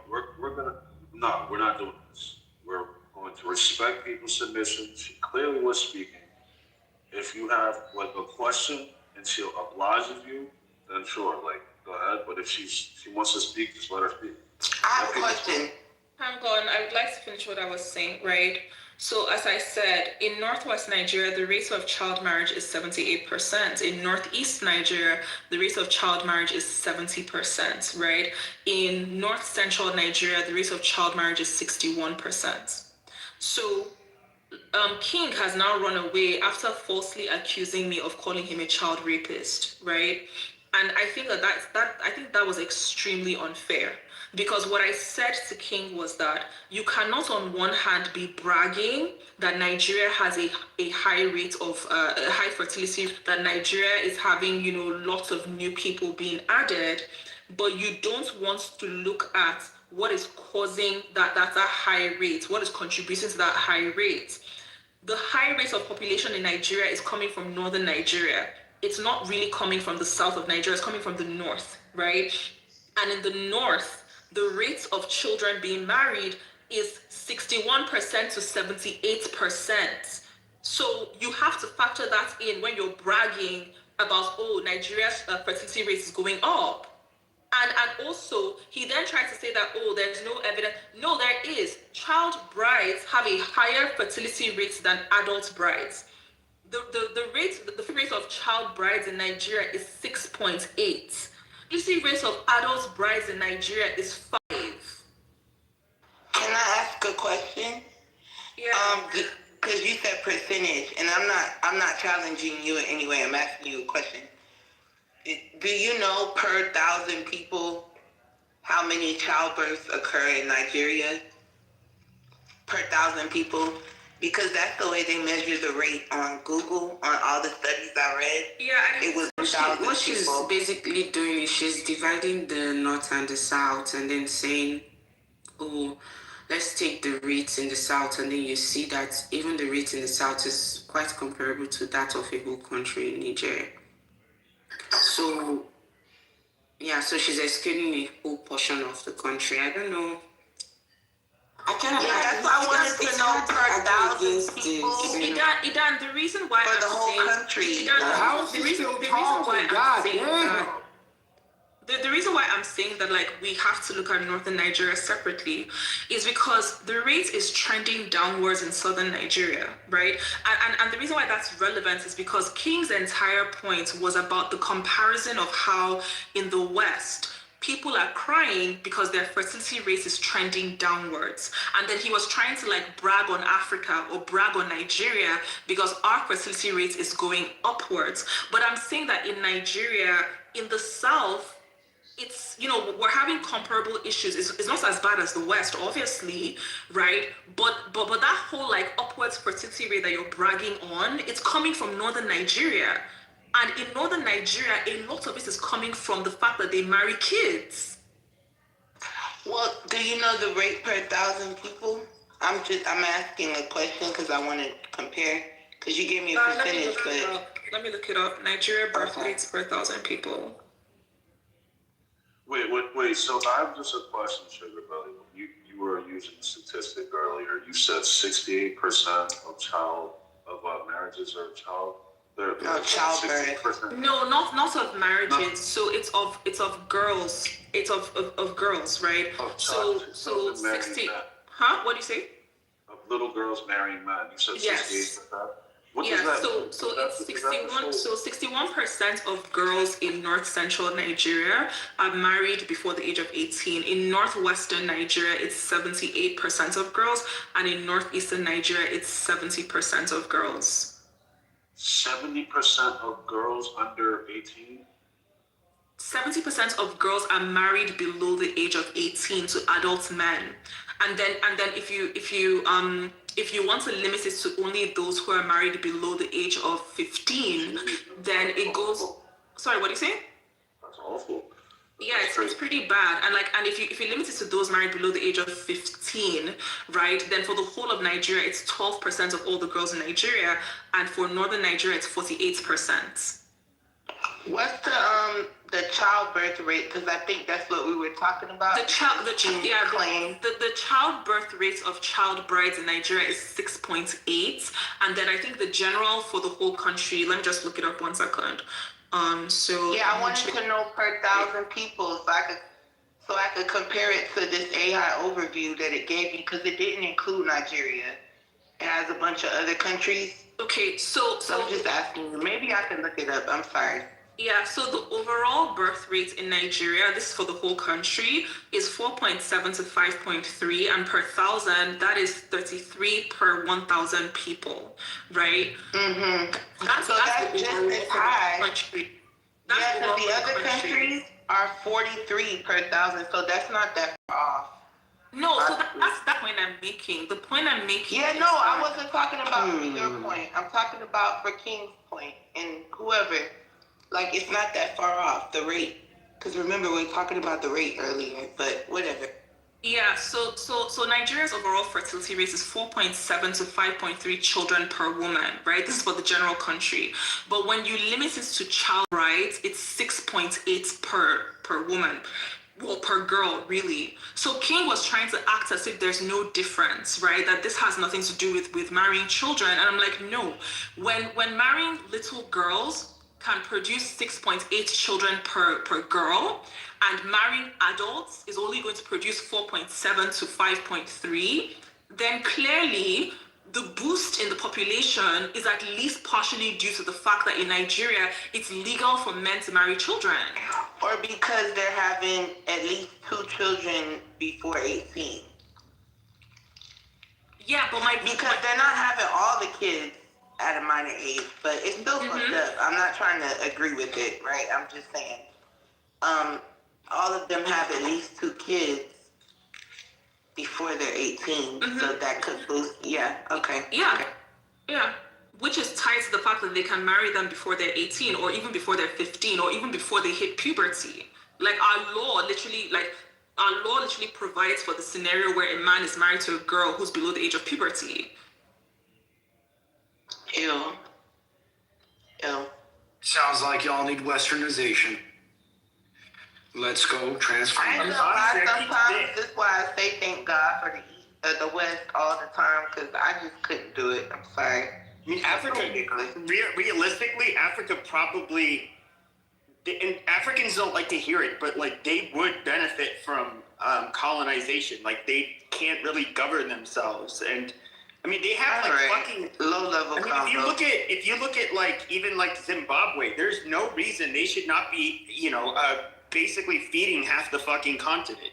Like they Look can't at take care of their Burkina fucking Faso. They're doing a great job. I think we glazed over the question that I asked in the chat. What percentage is married before puberty? I'm sorry, what was that answer? Before puberty? 80%. Correct. You know, so 80%. 40, Oh. what is it? 48% in the north are married before 15. 12% nationwide are married before 15. We don't have numbers for like if your puberty cutoff is what? Is it like what's your number for like puberty cutoff? Are you 11, 12, 10? I do 13. 13. Okay, so we don't have hard numbers for those married before 13. However, the law does allow for that scenario. In fact, just I think it was 2 weeks ago, we literally saw like a 5-year-old girl getting married to an adult man. Just 2 weeks ago, and like it was a well-attended wedding ceremony. It wasn't, nobody was hiding. They had a huge wedding party out in the open in public. People were applauding and stuff. Like she even kissed him on video. Is he allowed to consummate the marriage? Wait, where was this at? Before Nigeria. puberty? Is he allowed to? It's important to know that all of Nigeria is predominantly Muslim, the true thing that happens. Don't just localization to Nigeria. Not just Muslim countries, gypsies do it too, and they don't have a religion. They marry a Christian. But I'll find the video. No, they're not Christian. No, I'm dead serious. The Gypsies. Boy, shut the hell up. So, Jazzy, gypsies like the Yazidis and the Kurds, or like gypsies like the Indian one? You never seen that damn TV show? They live in New Jersey. Yeah, they're weird, bro. The Romani gypsies, you can look this up. I'm not. They don't have a religion. They have a form of weirdos. They do believe in Christianity. However, a lot of them, what they believe is that they took the nails out of the cross that was hanging Jesus, and so they do kind of have they get a pass to steal. Jesus. I'm dead serious. No, I'm not making this shit up. Okay, well, they marry their kids off young too. So. They have really weird things. A lot of the gypsies that you see, they'll allow their kids. I don't care what they'll raise each other's kids. Basically, they raise each other's kids. It's very common when you see a family that one or two of them are not even their real biological kids. I don't know why they do this, but they're very different. They're also in prison a lot. They're free people. They do what they want to do. But yeah, so I put a link in the chat. So this is the child marriage that happened in Nigeria last month, end of January. You can just look at the video and see the child for yourself and see, how old you think that girl is. But you can also see that they weren't hiding the wedding was packed. The wedding was absolutely packed. And the reason why the wedding was packed in the open is because it's legal. Nobody's coming to arrest them. And this is why it's so unfair. It's so unfair that King said, "Oh, you're accusing me of being a child rapist." You cannot be a Nigerian bragging about the high child rate, high child birth rate, knowing that this kind of shit is happening in the country in the open.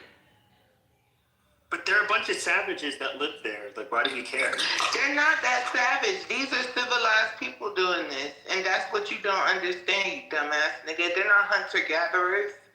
These are rich-ass people marrying their kids off. Yeah, I understand they have rich-ass people there, in America, but they're a minority. How old do you look at Lagos. You'll see somewhat modern skyline in parts of it, but then you'll have millions of people literally on the periphery of the city, wading through open sewage. Oh, like Miami? Dr. Jazz.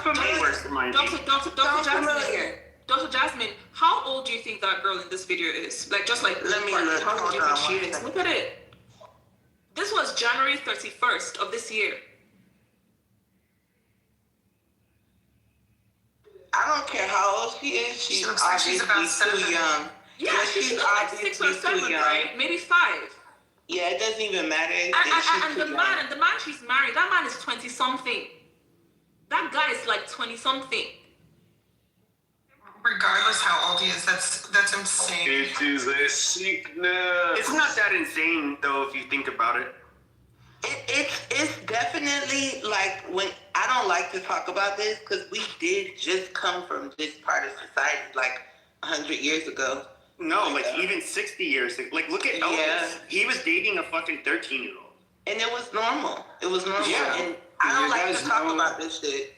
You guys know the situation in Pakistan, right? Like they passed a law last year or the year before completely criminalizing child marriage, and it still continues to this day. They have no way of stopping their own people from breaking the law because it happens on such large of a scale.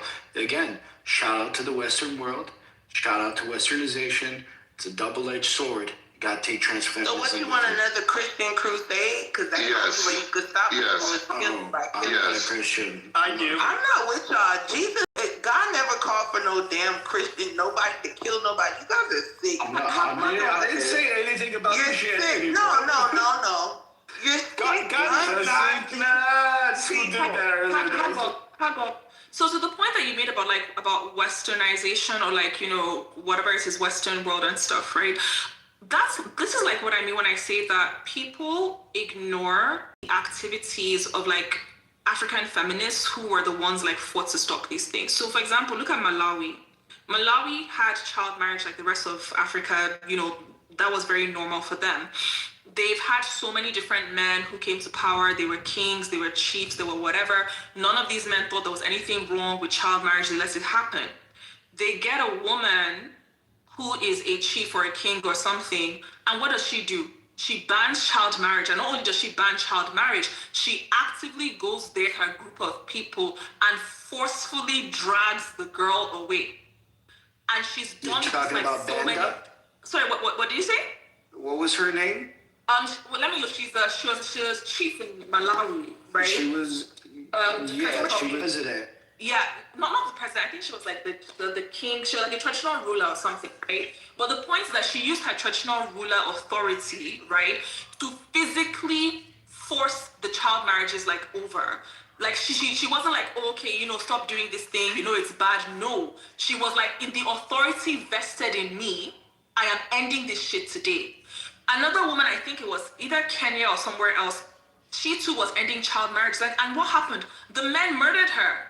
Men got together and murdered this lady because they didn't like her stopping them from marrying kids. And then tomorrow, people will say stuff like, oh, it's because of westernization that's stopping. No, you're ignoring the fact that African feminists have been fighting this shit for as long as it's existed. Yeah, but those feminists are westernized. And I was. That's where they got feminism from. I Googled it. Western educated Dr. Joyce Banda. Right, that's why I said. That's from Malawi. Yes, you see, these African feminists got educated Western where? feminists. Educated where?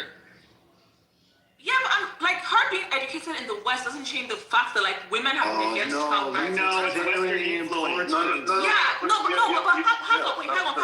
I think that what you're doing is that you're trying to say that before she got educated in the West, she didn't know child marriage was bad. No, that's not what I'm saying. She could hold the position that child marriage is bad from birth. She sees it and observes it.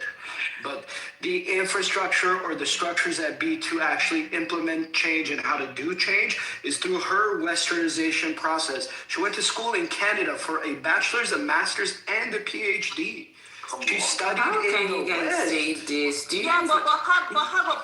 studied in the West. No, the power that she uses to end the child marriages is her traditional cultural position.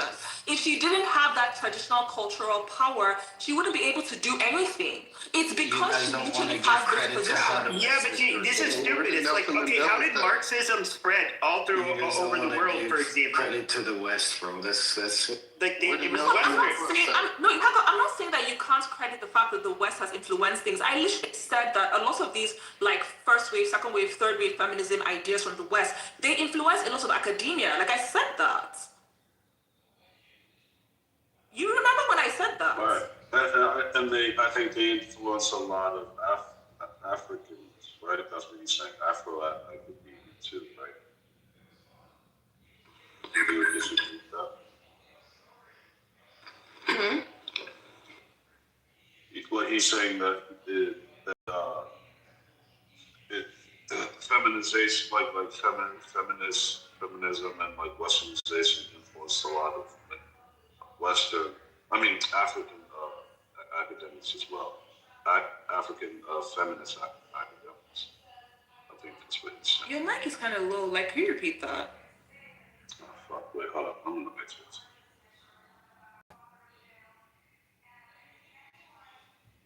Hello? Mm-hmm.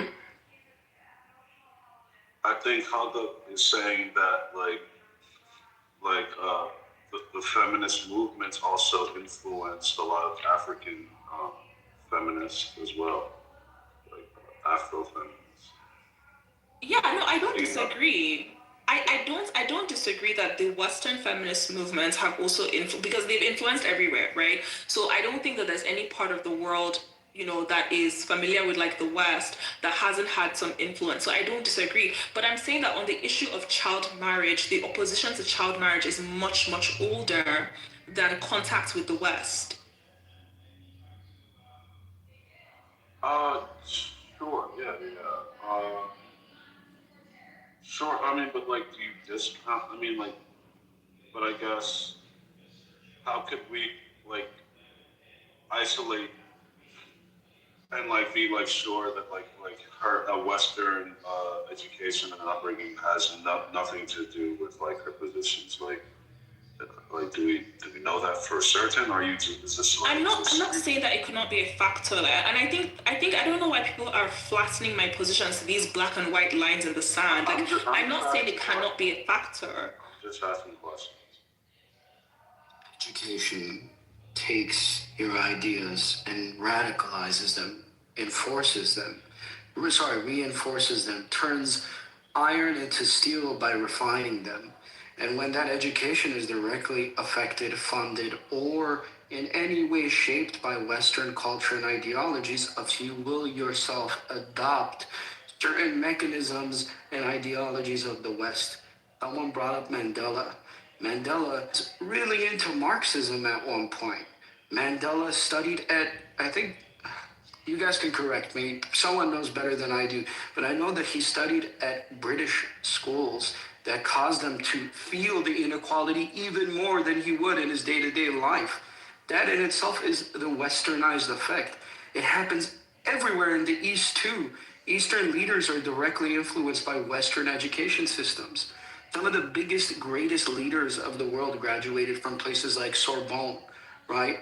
They learned geopolitics in the halls of Austrian universities and went back to their Eastern Bloc countries and changed them because they learn about these radical ideas of Marxism, social democracies, socialism, and all these things that are fundamentally Western ideologies. No. Yes. No, no. Socialism.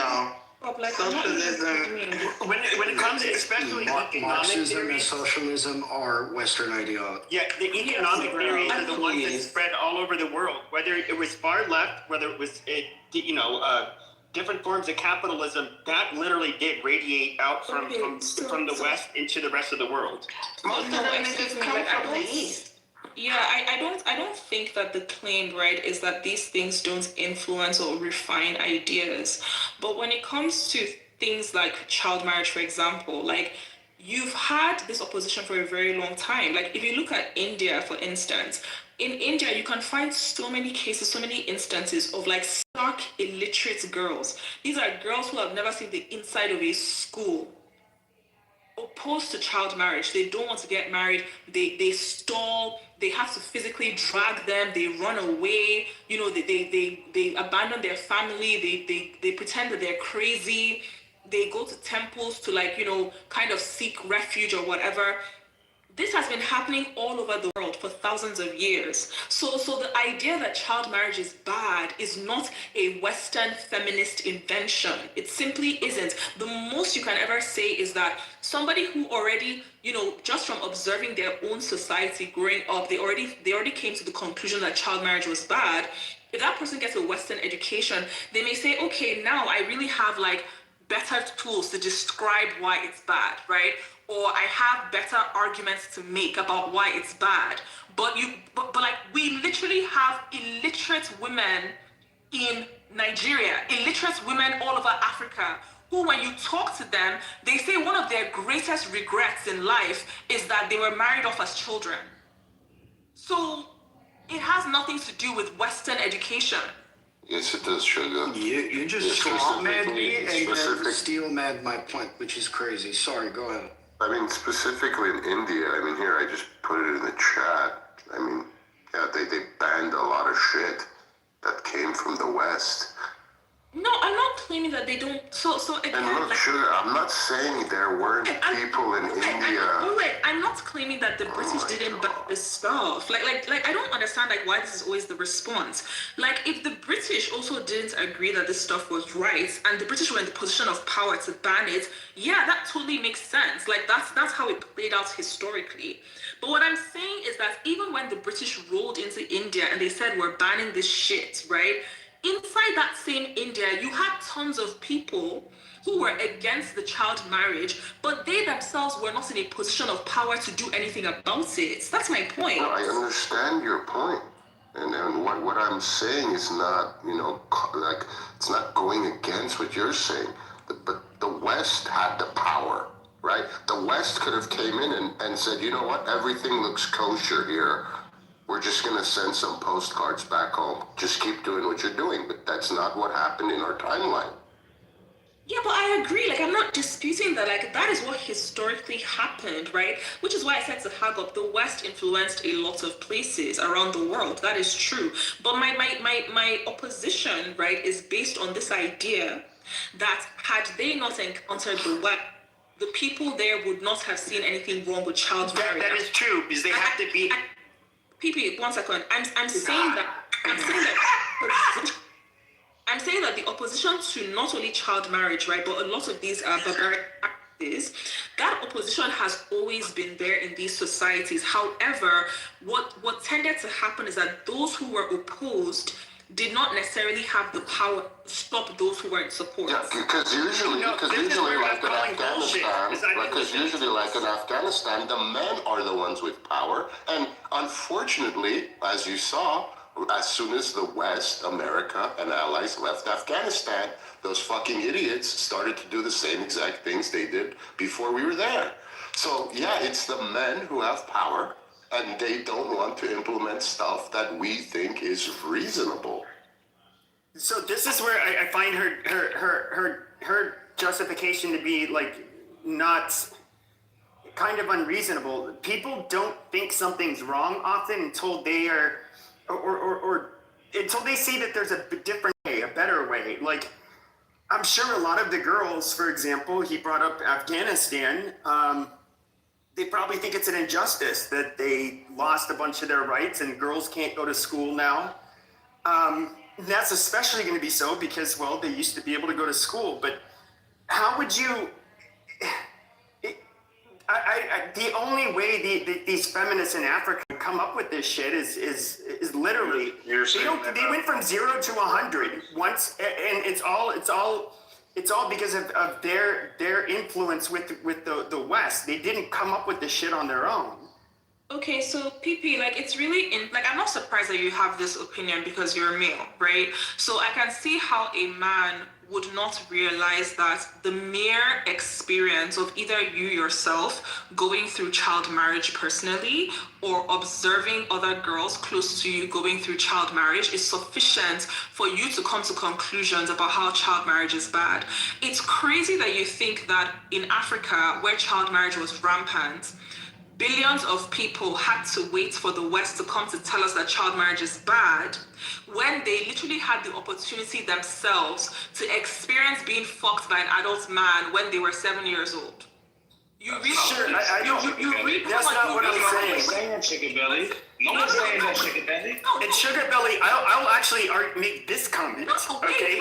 No, hold on. Look, you can have an opinion. You can live in a society to chicken belly and have an opinion on child marriage. You could either support it, you could not support, or you could be indifferent about it, right? But they're saying, if you were indifferent about it and you went to a Western school, right, and you're passionate about it, you're going to get all the tools and everything to combat it because that's what they promote and that's what they teach in the West. Compared to you being in Africa with your opinion.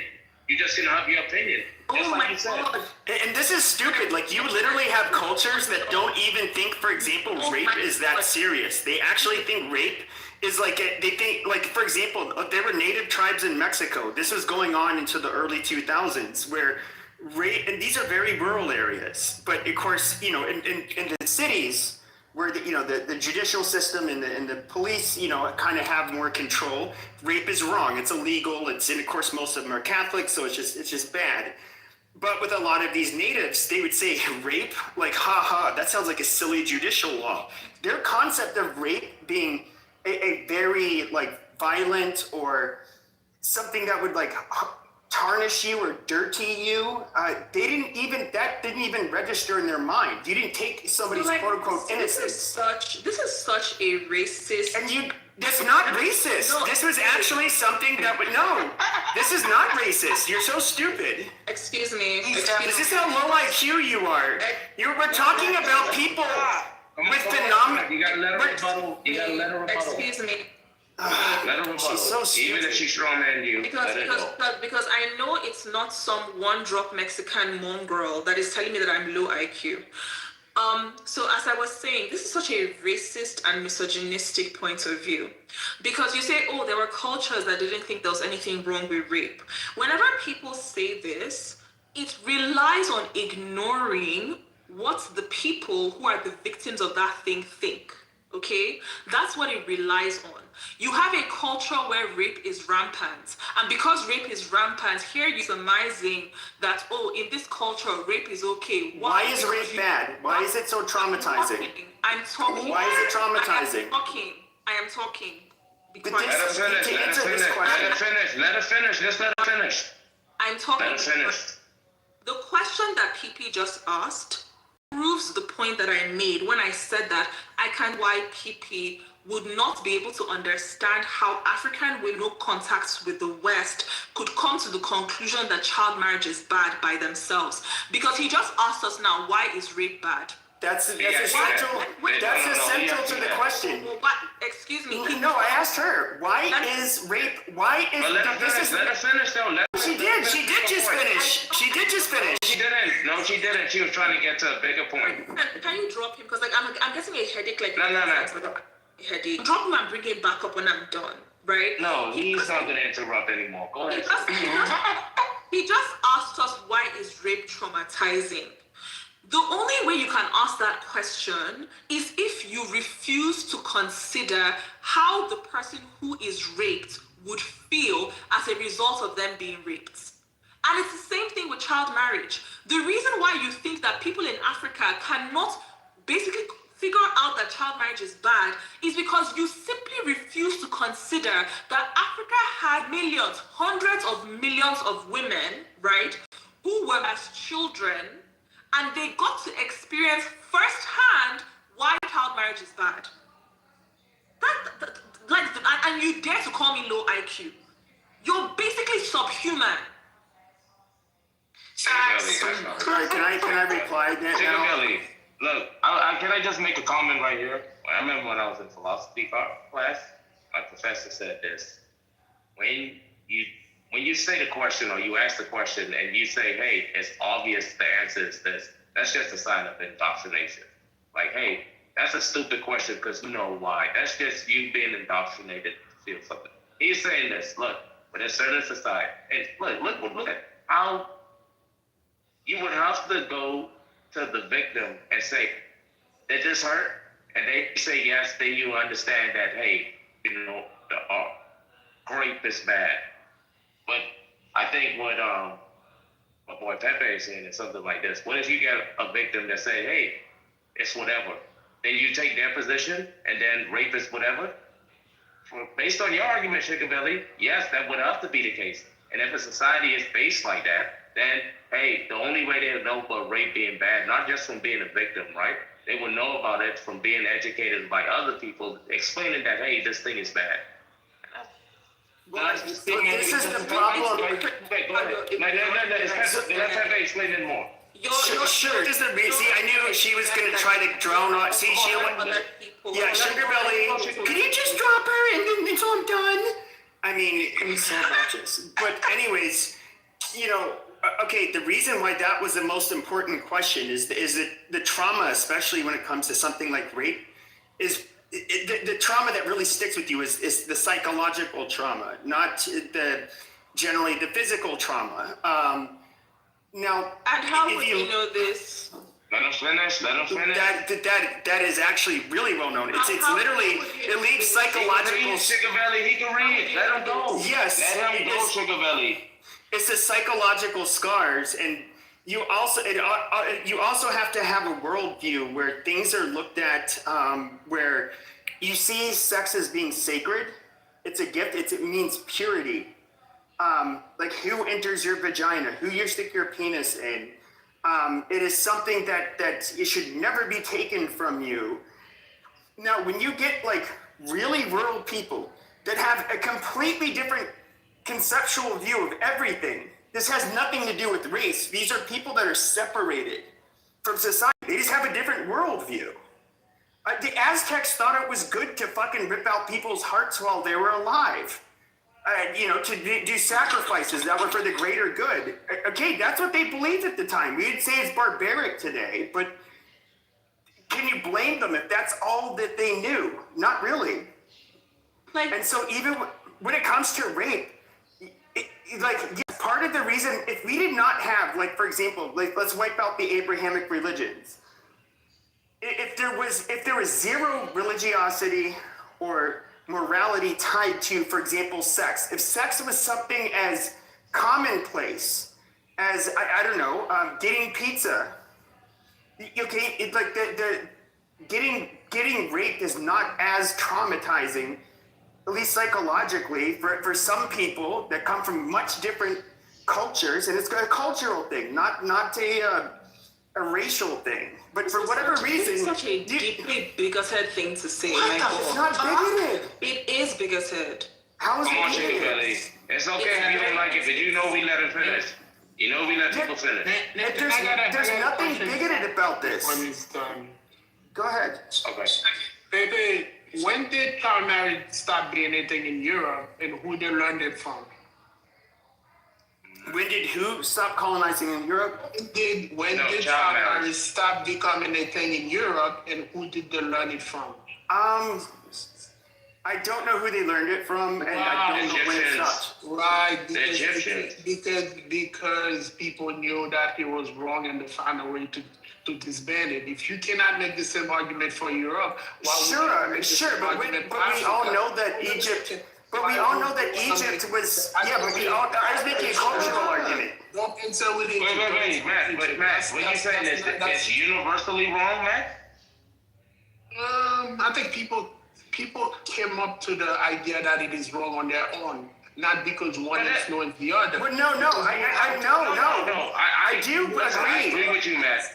Hold on, Matt. We agree that societies eventually, they advance and certain practices changing, right? That's when the advancement of a society. But you're saying that it's universally wrong, and I just want to know what's your argument. That, hey, it's always the case that it's wrong. Because they was making an argument before in the past that it was right.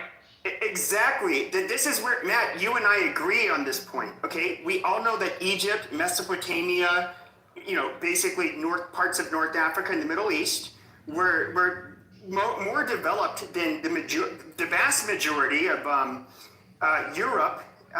You had where the Greeks and the Romans were, which were more developed. Basically anything around the Mediterranean. Then, like as you go further into the Iberian Peninsula, a lot of these places, okay, they were more advanced in the sciences at times, a lot of things. But that culture did spread, and it largely spread along the Mediterranean. And then eventually, there were a bunch of like primitive people that chucked spears and wore loincloths, and that was like the Germanic people, the Northwestern Europeans, and this is spread onto them. Right. No. You're making an argument that African picked up that child marriage was wrong from European. Now you. No, I didn't. No, I did not make that argument. No, you guys. No. That it is Western education that brought out. Sure. So first of all, there is a huge difference. Hold on. Let me answer. There's a huge differentiation. There's a huge. Question. Let me ask a question. if you're gonna make the assumption that African got the idea that child marriage or child is wrong, you're gonna have to let me know where did the Europeans picked it up from. How did they come up with that idea? Because they themselves have practiced it. When did it start, and who they got it from? Sure. Well, I mean, we were still marrying kids not even 100 years ago. Are you going to answer the question? Sure. So first of all, we need to make a very strong differentiation. So we have which Egyptians were you talking about? Which years? I'm not talking about Egyptian. Remove the word. Okay, sure, but you know vocabulary. Sure. Answer the question again. In Europe, hold on a second. In Europe, they used to practice child marriage, right? Yep. It stopped. How did the Europeans arrive at the decision to stop? And if so, where did they get the idea of stopping it comes from? I mean, I don't know. I don't know. Not precisely when it comes to Europe, but that's not a gotcha. Now, first of all, there's a reason. No. Your point prefaced on the Egyptians taught the Europeans. Okay, no. There's a reason you do not want me to go back to that. There's a reason why you do not want me to go back to that argument. Okay, first of all, we know there's a world of fucking difference between North Africa and Sub-Saharan Africa.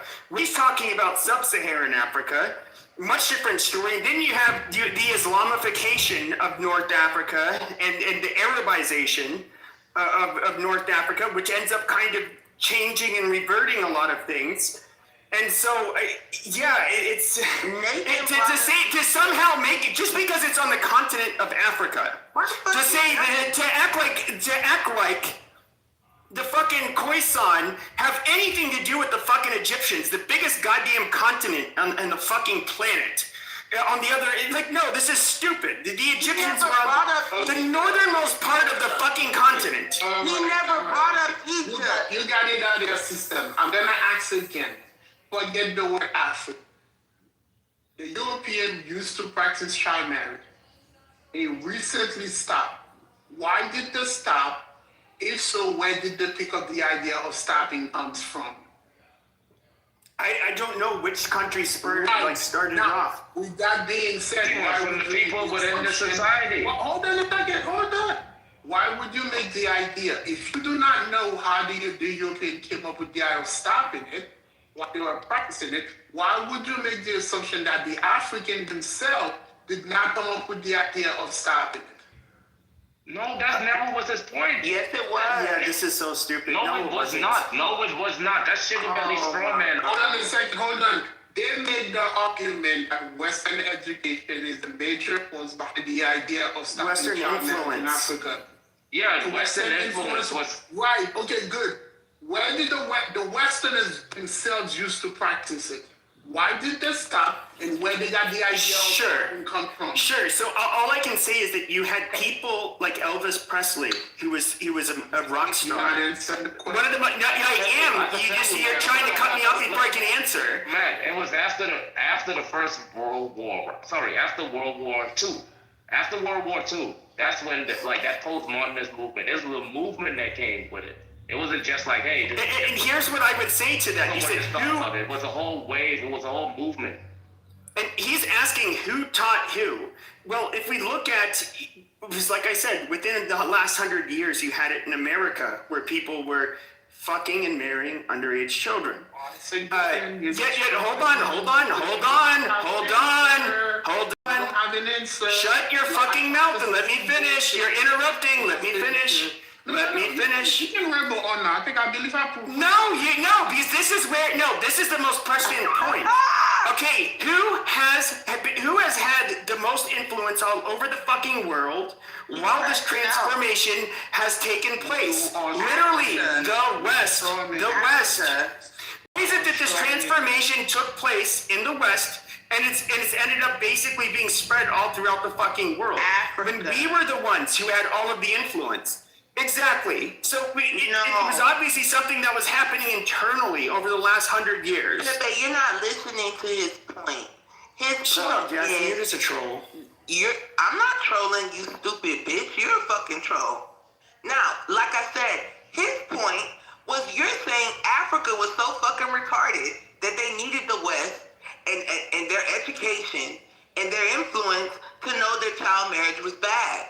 So what he was asking, in fact, people who started the West and are founders of the West were also practicing child marriage, right? Where did they get it from and when did they stop? And your dumbass even brought up Elvis Presley, which is not that long ago. Yes. Meaning you that was my point. Motherfucker, meaning you ain't that advanced. You're still practicing child marriage. So his point was, why are you saying Africa's so retarded? You're actually stealing my point. This is funny. Nigga, we heard your point. You didn't hear his point. No, my point was that this I was heard something... your point. I heard his point. He asked, where did we get it from? I said it was something that ended up transforming Where did our you society get it from from? within. That's not an answer. I would say like basically leftist. Basically leftist. Africans having the bad. If Africans having the negative, is it not transformative on that point? So he's basically arguing that in the West, in European societies, they somehow magically transformed their society from within and came to this conclusion that child marriage was bad, right? But Africans didn't do this thing. And this was exactly the point that I was trying to make initially, which is that it is so fucking stupid to credit this to the West when in every single society that has child marriage, you have a constant supply of direct sources that can tell you why child marriage is bad, because it's literally the children themselves. Like, in a society where child marriage is rampant, that means that you have millions of little girls who are getting married by adult men and who are being raped by these men and can provide you with first-hand experience of how this thing is harming them and why it is bad.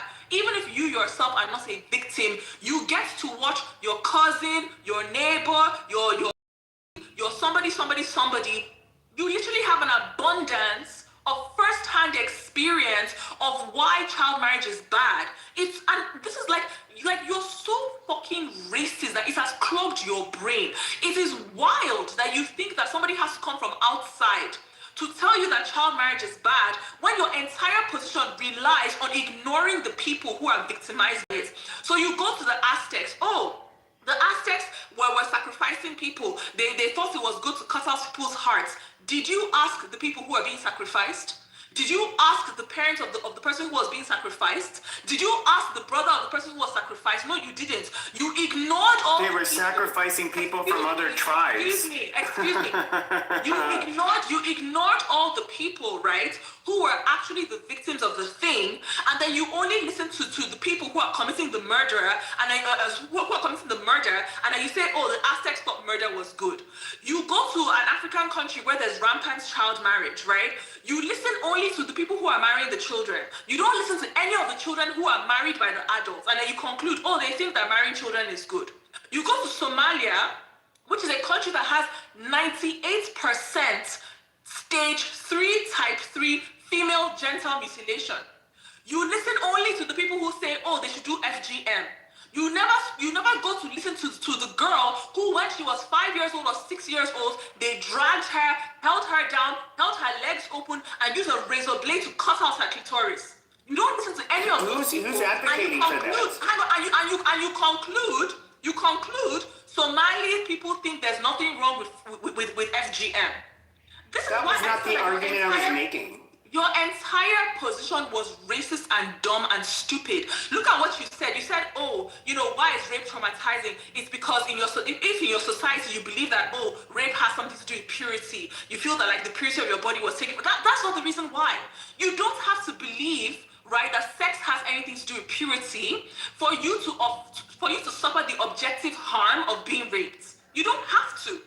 People who are literally have society, no, you don't. You don't. That's why you're a fucking dumbass.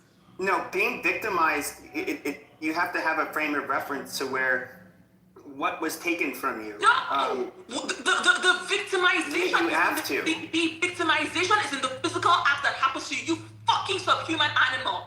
Why do we have to share the same planet with you? You're a fucking mongrel. No, you're so stupid. Yeah. Like, why? Yeah, she's a savage. Like it's only she's a savage. You ask. You ask like it's only a quote unquote violent act, but even then, you can say like an unnecessary kiss. First of all, this is all stuff that lots of religion, and it is seen as touching anybody in a sexual way is seen as taboo, especially outside of marriage. You touch me and I don't want to be touched. It's called assault and battery. Don't touch me. Dr.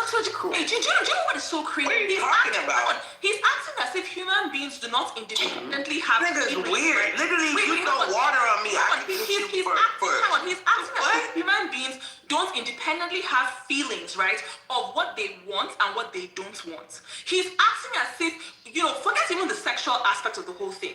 Imagine you go and you just see somebody randomly on the road and you just touch the person or you hug the person or something. You're acting as if there can be no scenarios in which that person simply does not want to be touched by a person that they don't know. No, we right? we got that, but hugging somebody or touching. So what is so brain dead? Sure. About what you're saying is that you're acting as if without the influence of the great white man, girls in you just touched on my point for me. Girls in Africa could not feel in their body. I don't know why you couldn't stay in Africa. Holy shit. Their body. I don't care. If you come to Africa, you catch malaria and die, and we'll be better for it. Yeah, I hope you catch AIDS and die. So like that feeling's mutual. Could not feel in their body that they don't want this sex that's being forced upon them. Yep, we get that part. Sure. So you did touch on a point. If you give a hug, if you touch somebody and it's unwanted, sure. If a dude comes up and gives you a hug unwanted, you're not going to be traumatized for life. That's not going to fuck you psychologically. What the rape hell does that have to do with your point? Well, because it is when you don't have, she's making it sound like it's the unwanted touch. Okay, that is psychologically traumatizing. Where it's actually something as simple. It's a meaning behind what happened to you that is often that has a huge fucking plays a huge part. And of course, there's stigmatization that ends up coming with all of it.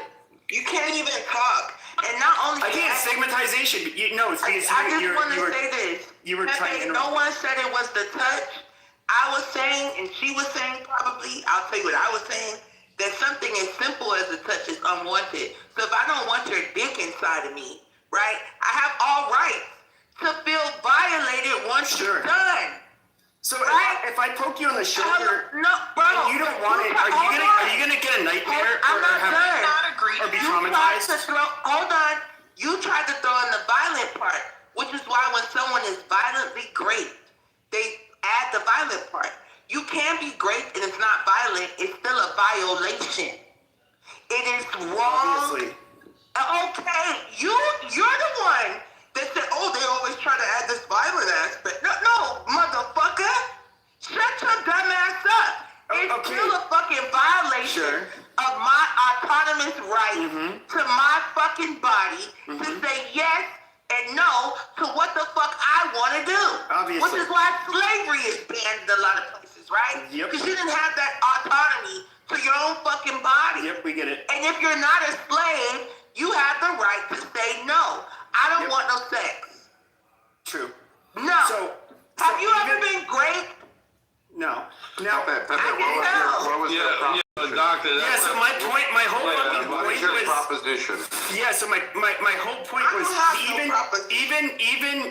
even those natives saw it as a violation when you rape a woman. How it could be remedied. Now you have to understand this is their cultural view. Was that man will womp. He has to ask to marry her afterwards. If not, there's going to be some problems.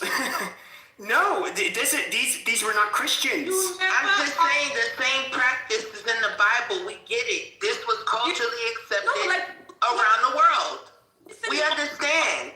What Sugar Belly is saying is the victims of these crimes are the reason why we even call them crimes in the first place. It's like, I don't understand, Pepe, where you're going with this. You clearly lost the argument. You should just give up now. No, I didn't. You're too low IQ to really. Bro, yeah, if I'm low IQ because I don't understand you, I'll take that. Pepe, what's your IQ? But you're What's your IQ, Pepe? If we're low, he doesn't even know. Like, I skipped the whole when it comes to shut up. What's your IQ? So no, it doesn't matter. Why are you telling people they have low IQ when you clearly have an IQ of like 64, bro? No, okay. What is your IQ, bro? I have never taken an IQ test. Amazing. So saying somebody's low IQ is literally that's a way of saying you're not smart enough. That's what. No, that's not true. You don't even know what an intelligence quotient is. Yeah, an intelligence quotient is literally the score you get on an intelligence quotient test. It measures your pattern recognition. It's not the only thing an IQ test does. Patterns.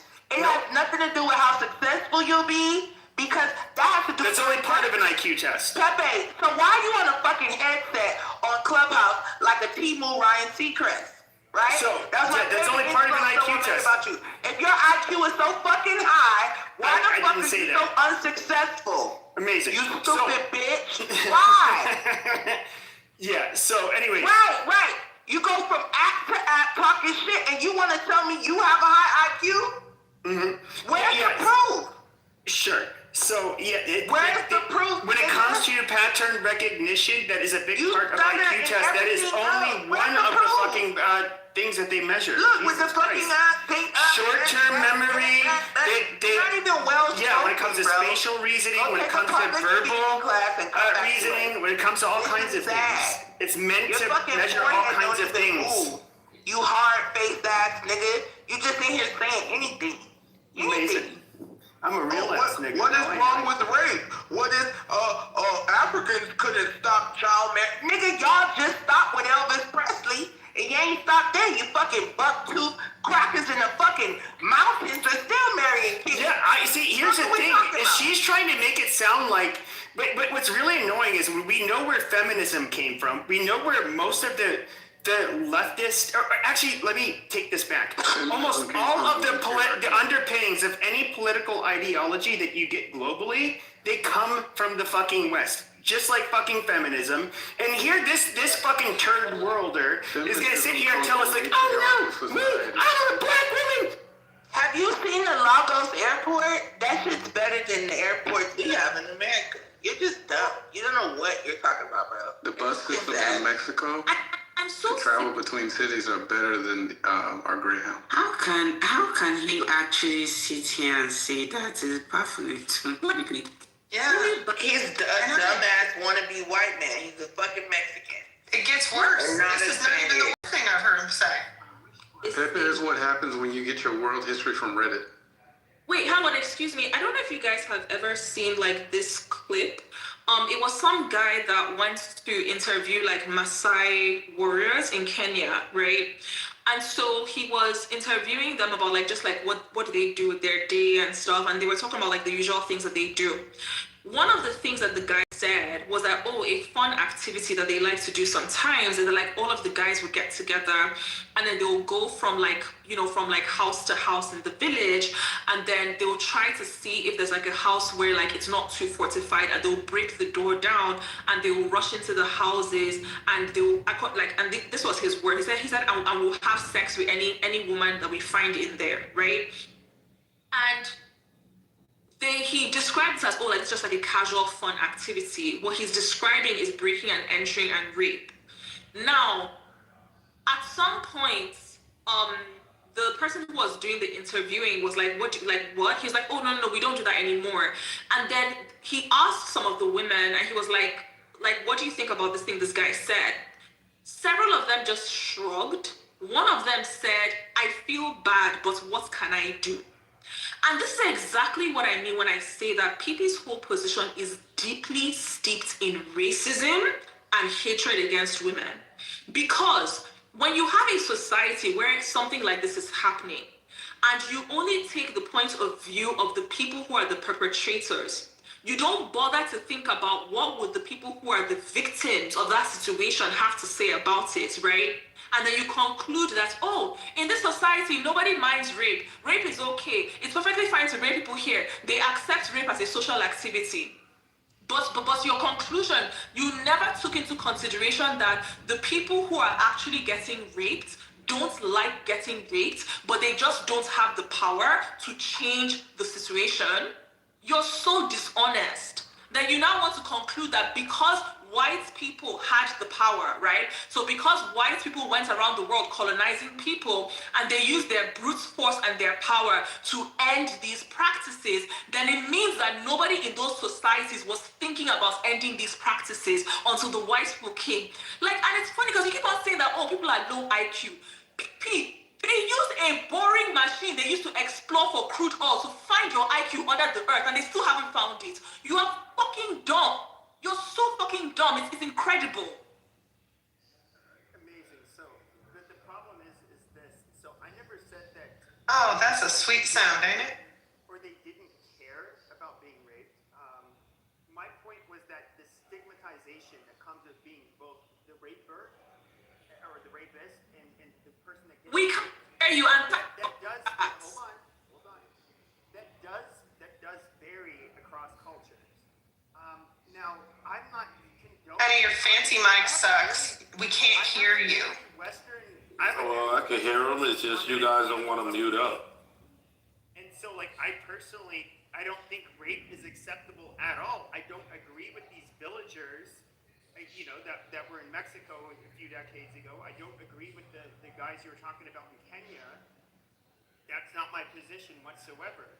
But the unfortunate reality is that when you have a group of people, until they end up getting, I guess they're faced with what is considered a normative view outside of their group, and it seems better, it seems more fair, and they end up introducing ideas where it's just like, no, actually, they're like, rapists really, the fact that they trivialize it and think it's just like a game, no, that should not accept that. I think that's the right point of view, but with people that are in their own little bubble, in parts of the fucking world, where that is not the normative view, yeah, they're not gonna, why would they care? You have to be heavily influenced by, and generally that is gonna come from outsiders. Are you retarded? Why would they care? Hold on. You should let us know the outsider that's in No, they don't Europe. care by experiencing it directly.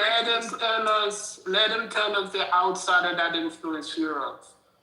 If it's going to make that same argument for Africa, I want to hear the argument for Europe. Which is the outside group that influenced Europe? Sure, I would say you don't know. Sure, I say a lot of the influences came from within Europe. Within Europe, we have communism. It was a Moors. Oh my God, this is dumb. Listen to him. You need to stop talking, bro. It was It Islam. literally was the Moors, which is a bunch of black niggas. Yeah, it was Islam. A bunch of black people told your ass that this is wrong. Okay, so you're telling me Edmund Burke, we can talk about all of the historically who we tie back to classical liberalism. Y'all still marry children today. Conservatism falls in the liberal framework. You still marry children today. And communism, that didn't all come from Europe. That postmodernism, that any of this fucking shit didn't come from fucking Europe. Literally, the ideologies that people, both within the West and other parts of the world, where they're fighting each other over the different ideologies, did not stem from Europe. Prove me where I'm wrong.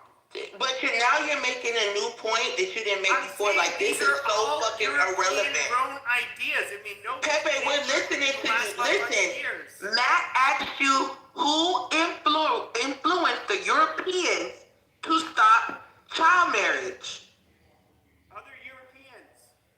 Where did they get the practice from? Other Europeans? No, hold on. Where did they get the practice from? I don't know. Did they get it from Africa or from the third world countries that you're talking about? So,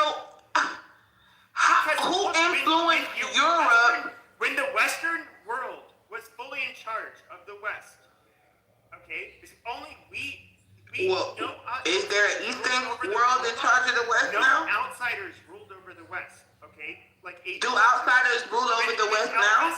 When Elvis Presley was fucking a 13-year-old, there were no countries outside the West that were having influence on the West. Yet we change within. You know, like what is so crazy is that like his I want to know, did we change or did you see the Epstein files? Did you see the Epstein files? Did we change? Africa. I mean, did we change, bro? This African. Did you not see the Epstein files? We're still trafficking and fucking on little kids. Nothing changed. Pepe. And then that was a high IQ Jew. Wait, sorry, do you know nothing changed? What is so frustrating about this whole thing, right? His entire position relies on the idea that people who are not European are not able to look at evidence and draw conclusions from that evidence. For the entire history of the world, everywhere they have done child marriage, right? The women and the girls in those societies have resisted it. They've resisted it. You have societies where they have to drag off the girl to get married. You have societies where the girl is running away from home. You have societies where the mother is roadblocking, the sister is roadblocking. People are getting beaten. People are getting beaten to conform, right? You have societies where they have to lock the girl in the house. The reason why you have all these practices is because of resistance. If every little girl who was going to get married said, oh yes, sign me up, oh wow, I can't wait to get married, you wouldn't have whole cultures. Oh my God, please shut the fuck up, please. Shut the fuck up. Shut up. Because you're the same person the other day I came into this room and they were dragging you because you said that, oh, you like 17-year-olds. Okay, so shut the fuck up. You said so. You said so. He said that? You said so. This what happened when you were trolled, though. You don't remember anything you say. He's a troll. Trolling. I said, what's wrong with Epstein trafficking 16 and 17-year-old sluts? Yeah, but you gotta stop trolling because You also said 15. You also said 15 years old. You also said 15 years old, and you called 15-year-olds Lord. Low IQ motherfucker. Low IQ shit. Right? They keep lowering the bar to protect the white supremacist institutions. That's all they're doing. It's so funny. You're not even funny. They can protect these institutions that are fall because of these files. The most power. It's so funny that all of them here, right? Came here to lie that I called him a child rape apologist. When the child rape apologist literally the West. The West. The last 500 years. Yeah, Pepe, okay, we heard you the first 7 times. It was the West. All right. Anybody else care? It was the West. The West saved us. Ended up influencing us. Anyone else care? But over the last 500 years. The point is, Let me ask Jazzy a question. The point is, I don't even understand his argument because if the West is so good, so how come they were the ones that pushed slavery so badly? Like, how come? No, you weren't. Yes, we literally were. All right, Othello, what's the question? Okay, so he's equating child marriage to lower IQ. I guess tribes and civilizations. What he did was he compared the Aztec people ripping people's hearts out to African people having child marriage, and he was saying when you don't know any better, you can't do any better. Okay, but listen. How? No. As I said, 80 years ago. Yo, can you hold on, nigga? Let him talk. While the West was in power, and we were the dominant, most inclusive. Othello, go ahead. No, because he's losing, and nobody can hear you, Pepe. Shut your mouth, Jessica. You fucking low IQ brainlet.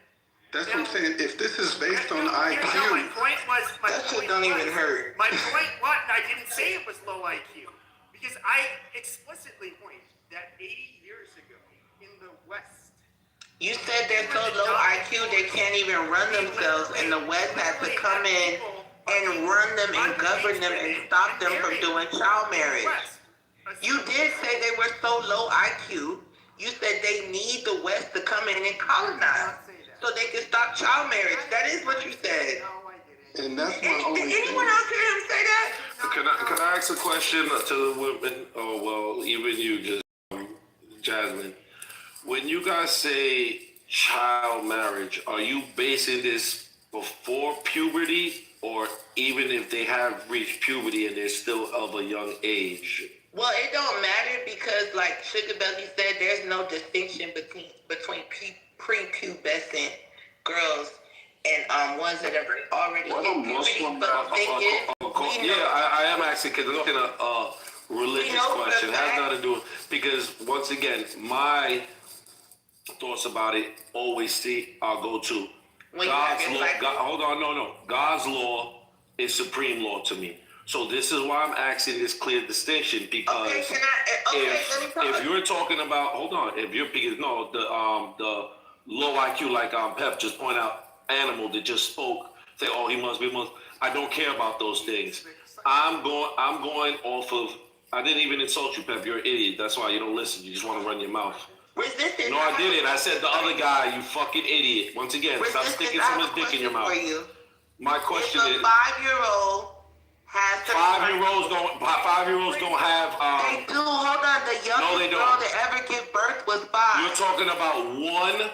No, I'm asking you a question. And I just answered it. That is not the norm. Or a 9-year-old. If a 9-year-old has a cycle, look how scared he is. I speak what the facts are. I don't say idiotic things that don't make sense. If a 9-year-old has her cycle, is that an acceptable age? If a 9-year-old has reached puberty, then she is considered a woman in God's eye. That is not a child. Even Jesus, yes, even Jesus. Your name is God. Lord Jesus, like my grandma would say. Even, and I'm saying it, and I'm saying it again. Even Jesus, the people claim is God, which is in their books, a person, a female who reaches puberty, son of God, God, to some people, whatever y'all want to call him. I don't look at that figure. I know who Esau is. That is considered a woman. Wait, he said that? According to God's law. So this is why I wanted to ask you women. Where did Jesus say that? It's in the Torah, it's in the Bible, and it's in the Quran. That when a woman reaches puberty, they are considered a woman. So this is why, once again, I asked the question. When you say child, that's why I wanted to have clarity. What is the concept that you guys are considering? Because see now, hold on. Yes, okay. So that goes to, once again, Pep's point. You keep saying about westernized concept. That is a European westernized concept. That age thing. Bro, if you're saying that is from the white man. That is not from God. Bro, excuse me. So when you say that Islam is not from God either. Of course it is. Weird angle. When you say No, it's a factual angle. It's weird how you guys are trying to admonish him about this, European Western, but you guys are coming from a concept of white European Westernization. You coming from a concept of Aryan Arabization. No, I'm coming from a concept of God and God's law. God's law trumps your westernized ideologies. I want you to Google when did Muslims convert to Islam. Just Google that for me. First of all, when did Muslims convert to Islam? Jasmine, that was so unintelligent. What do you mean converted? Muslims create. Prophet Muhammad is the first Muslim. It comes from God. There is no converting to it. He came with Islam. Google this.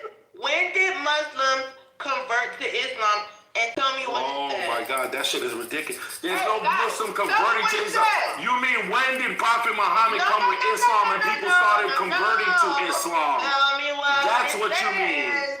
And that happened in the 6th century. You're literally implying. When you say Muslims, that means they were. Exactly. She's so dumb. Read what I wrote in the chat when I copy and pasted. Muslims began converting to Islam in 6th century. You mean people started converting to Islam? Because Muslims existed before Islam is not the shit you should be following. The fuck are we talking about? Once again, that shit is a you have to construct, come with the proper terminology. Just like Judaism. Convert to It's Islam, about you are a Muslim, not a Muslim converting to Islam. And you A all used to Muslim be cannot called convert to Mohammedan. Islam. You used to be called Mohammedan. Jasmine, You a know why? Muslim Because cannot you convert to followed Islam Muhammad. because a Muslim You did not is follow in the Islam. original You have to learn the You didn't follow the terminology. Cooking. Alright, y'all She's calm down. She's not cooking anything, and that shit don't work. It's so. Okay, I don't want to move anyone down, but I need to moderate. Like, yelling at each other don't make any sense. Like, y'all, like, no one... What happened? I was just correcting her because Muslims are in Islam. Can't convert to Islam if you're a Muslim. Non-Muslims can. When you No. What were they before Muhammad? What we need to do is set up a queue. Can y'all please stop talking when I'm trying to moderate? Because y'all wasn't doing none of that shit when everyone was yelling just now. I'm the only person who made way slow where everyone could talk. And now y'all want to take that away from me? Like, come on, man. Like, when y'all was just arguing and yelling, y'all was having fun. Now I'm trying to make it constructive. All right, let's set up a queue, man. Who wants to talk first? No, not you first. No, not you first. I want to say something. Who's talking last? Let's get to the bottom of this. Who was talking first before that? Was it Jazzy? Yes. Yeah. No, I'm not asking Jazzy. Well, they told you it wasn't me. I want to say something. Okay, so let Jazzy talk. My fault. Go ahead, Jazzy. Okay, so who's our first kid? Well, these people are liars and idiots. So why you ain't say nothing when the man asked who was talking? Because he knew who was talking first. They heard who was talking. It's just a hypocrisy. I'd be letting it go because it's hilarious. Nathan, who's after Jazzy? Yo, this nigga. Resistance. Let me. No, I tell the truth, you coward. Let me just say this real quick. I just want to say this. I find it very telling. You all don't follow the original Moorish Islam or whatever the fuck. Islam is new, okay? 610 CE, right? So long story short, it says here, Muslims began converting to Islam. We already have a distinction between Muslim and Islam by saying that they converted, right? So we're not going to dig too deep into this. I don't want to get my head cut off by any Muslims tonight, right? I just wanted to tell you that Islam is also a fucked up shit like you were saying Christianity is, right? Man-made or whatever the fuck your God is. You niggas followed Muhammad. I'm almost done. You niggas followed Muhammad, which is why you were called Mohammedans. Then once the Moors went away, what happened was he kind of stole identity, right? So now you're being called Muslims, even though you're not the original Moorish Muslims. You are Islamic Muslims who follow Hadith and not Quran. Thank you. Oh my. Okay, now let me educate the uneducated. Let me educate the uneducated now, because once again, this proves that once again she's reading too much white Western literature instead of reading something that actually is it, because that's what it's coming from, stupidity. Number one, Muslims can't convert to Islam because Muslims are practicing Islam. The only people who convert into Islam are non-Muslims. And when Prophet Muhammad, peace and blessings be upon him, came with Islam in the 6th century, there was no such thing as Islam or Muslims. The people who converted or reverted were either Christians or Jews or pagans. And the Moors were not Muslims until the Prophet Muhammad came with the faith of Islam, and it reached west and northern parts of Africa. First place to be exact was Abyssinia. Black Christians adopted Islam first. You don't know what you're talking about. That's number one. And number two, like I was saying, God, to me, trumps your westernized ideology and your feminist ideology. So once again, yes, I believe when a girl reaches puberty through her body and her mental sound in her brain that knows her capacity in terms of being in a marriage and knowing what her duties entail with her husband, she is permissible to marry, and she also has sex. So this is why I asked the question of what they considered a child. And once again, it came through a westernized lens. Can I respond? Sugar Belly, please, I'll pay you if you let me respond. May the Lord save you, sister. May the Lord save you because you're a fornicator. Hold on real quick. Oh my God. Would you marry a 9-year-old? No, I would not, because this time in this culture in this society that is not accepted. And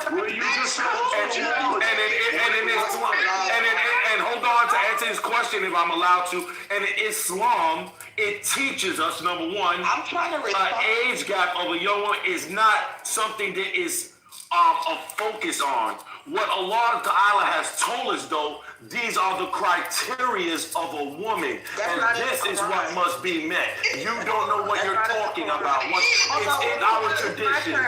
So no, I wasn't finished. The guy asked me a question, and because he asked me a question, and I'm trying to answer, but people like you, with your ignorance, is trying to cut me off. May the Lord save you, resist. So once again, this is coming from women who are fornicators. They've never been married, but have children and have children out of wedlock and have the nerve to come to us with these fake ass, traditions and these things. You are fornicators. So let's get into what the word is. May the Lord save you, fornicator. Let's get into what the word is. Hold on. Let's get into I guarantee you, I just had a child out of wedlock. Guarantee. Don't let him get your mad. Oh, don't let me tell the truth. The truth is okay. Hold on real quick. Yes. Listen. Real quick. I love fornicators. So resistance. Of course you do. That's the American way. So hello. The word Muslim. Jackie, wasn't I also you? Yeah, he skipped you. I just want to say this. I'll be real quick. The word Muslim, pre-Islamic, just meant to submit to the will of God. You're reciting. There was no such thing as Muslim before the Prophet Muhammad. I'm almost done. Go educate yourself. I'm almost done. So emotional. Stop being dumb. Let me finish. Bro, you're reciting. Hold on. You're reciting. Yo, this your last, stop cutting her off. Oh my God. Sugar Belly. Suck a dick, you fucking faggot. Sorry, excuse me. I'm almost done. You're reciting and repeating things from secondary books, right? None of what you're saying is in the Quran. I promise you, I've read it. It even talks about the Immaculate Conception of Jesus Christ in Surah 19, right? You all should read it. It talks about Mary. It's called Surah Ma'idah. It's named after Mary. Surah 19, if y'all want to Google it and read it, okay? So long story short, it's mighty funny that you have guys that disrespect the Prophet Jesus, but they claim to be Muslims when the Quran speaks very highly of this guy, right? And I'm saying this guy on purpose because that's what they say. So I just wanted to tell you, you guys are weirdos and you're following writings from a man, right? You're Mohammedans. You're not the original Moors. And that's all I want to say. I don't care about nothing you said about me being a fornicator. I sure am. Yes. Okay, so excuse me, right? There was something that Stern's guy said. Why did he go to the audience? Because he couldn't control himself.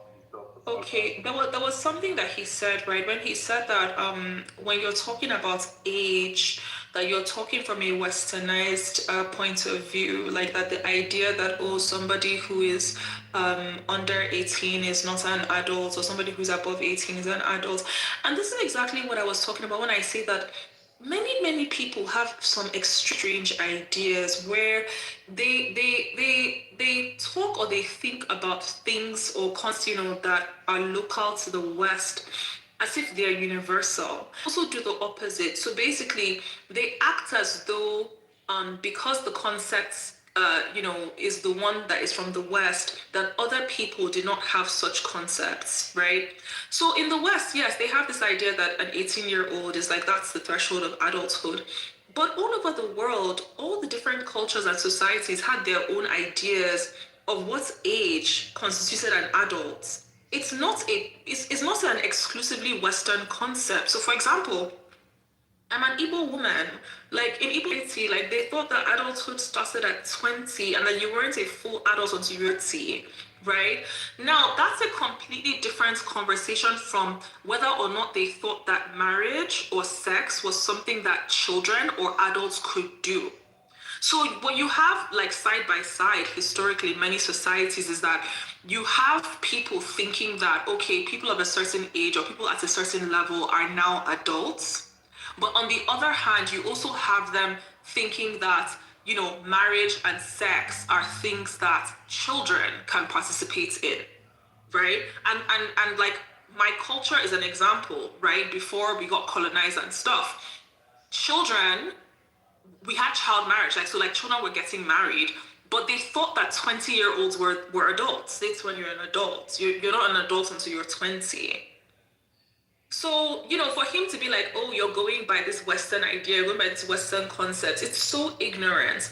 And the only reason why he makes this argument is because his own ideological loyalty is to any framework that allows the pedophilia that is basically guaranteed in Islam, right, to happen, right? So not just him, Muslim men, many Muslim men or devout Muslim men or whatever, they will constantly make this kind of argument. And the reason why they make this argument is because in Islam, right, men can marry children. So they don't like this idea that, you know, people, you know, who are beyond the age of puberty are still children. They really don't like that idea because they don't want to be called pedophiles. They want to do the pedophilia, but they don't want to be criticized for doing the pedophilia. They don't want to be pointed at for doing the pedophilia. Yo, you need to be a moderator. You're so smart. They will never make me a moderator because they're so dumb. She's actually a fornicator. Last warning. She's actually a fornicator. Last warning, Botello, if you do that again, I'm gonna move you from the room. We're gonna make you a I'm kidding. I'm kidding. I know, I was like, that's a lie. I'm joking. I'm trying to ease the conversation. I just came back. And every time I come back, it's always about fucking weird pedophilia that resistance is down for. I'm sick of this.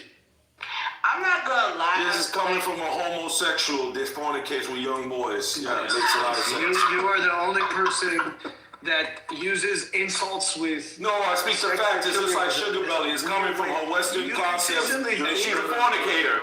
So it doesn't make sense to me. Why would someone that has no sense of godly laws have a concept for it?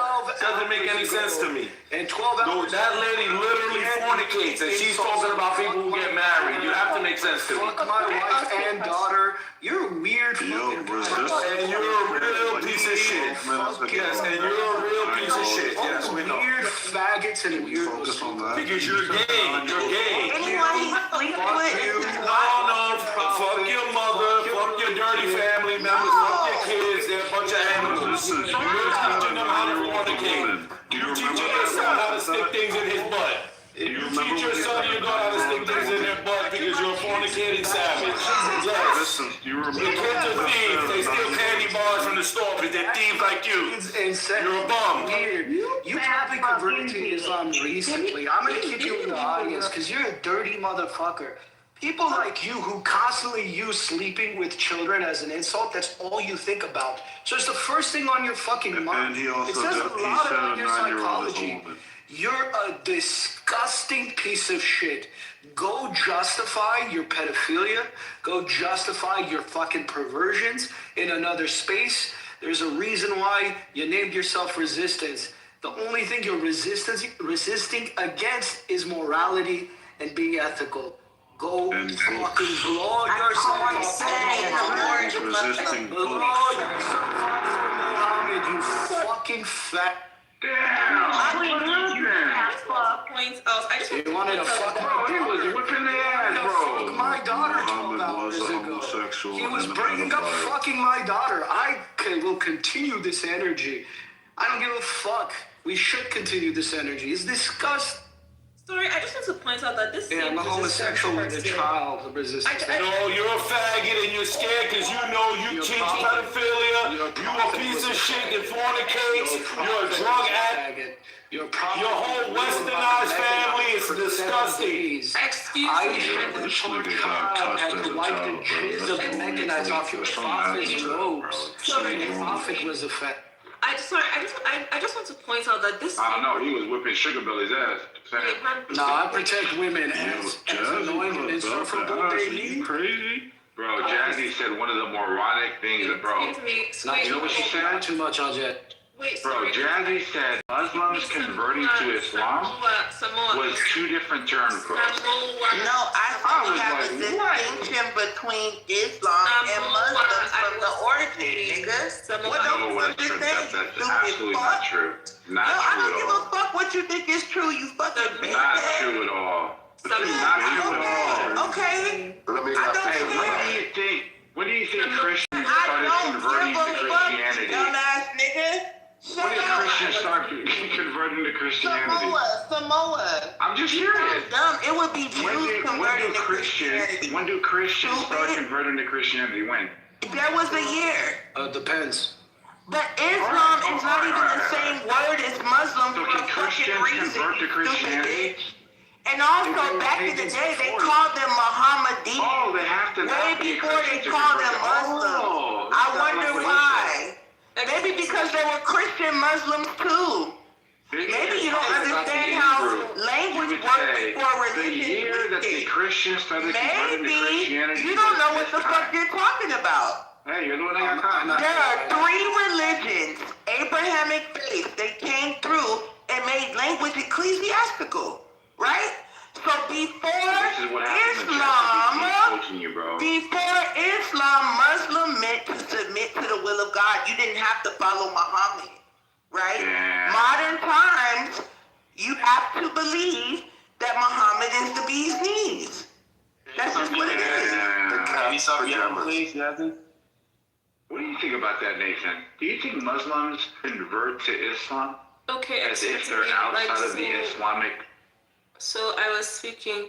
So I was asking it while I was actually speaking. I was just asking Nathan the question. We don't want to talk about that no more. Like, are you Muslim? Are you don't want to talk about it. Woo.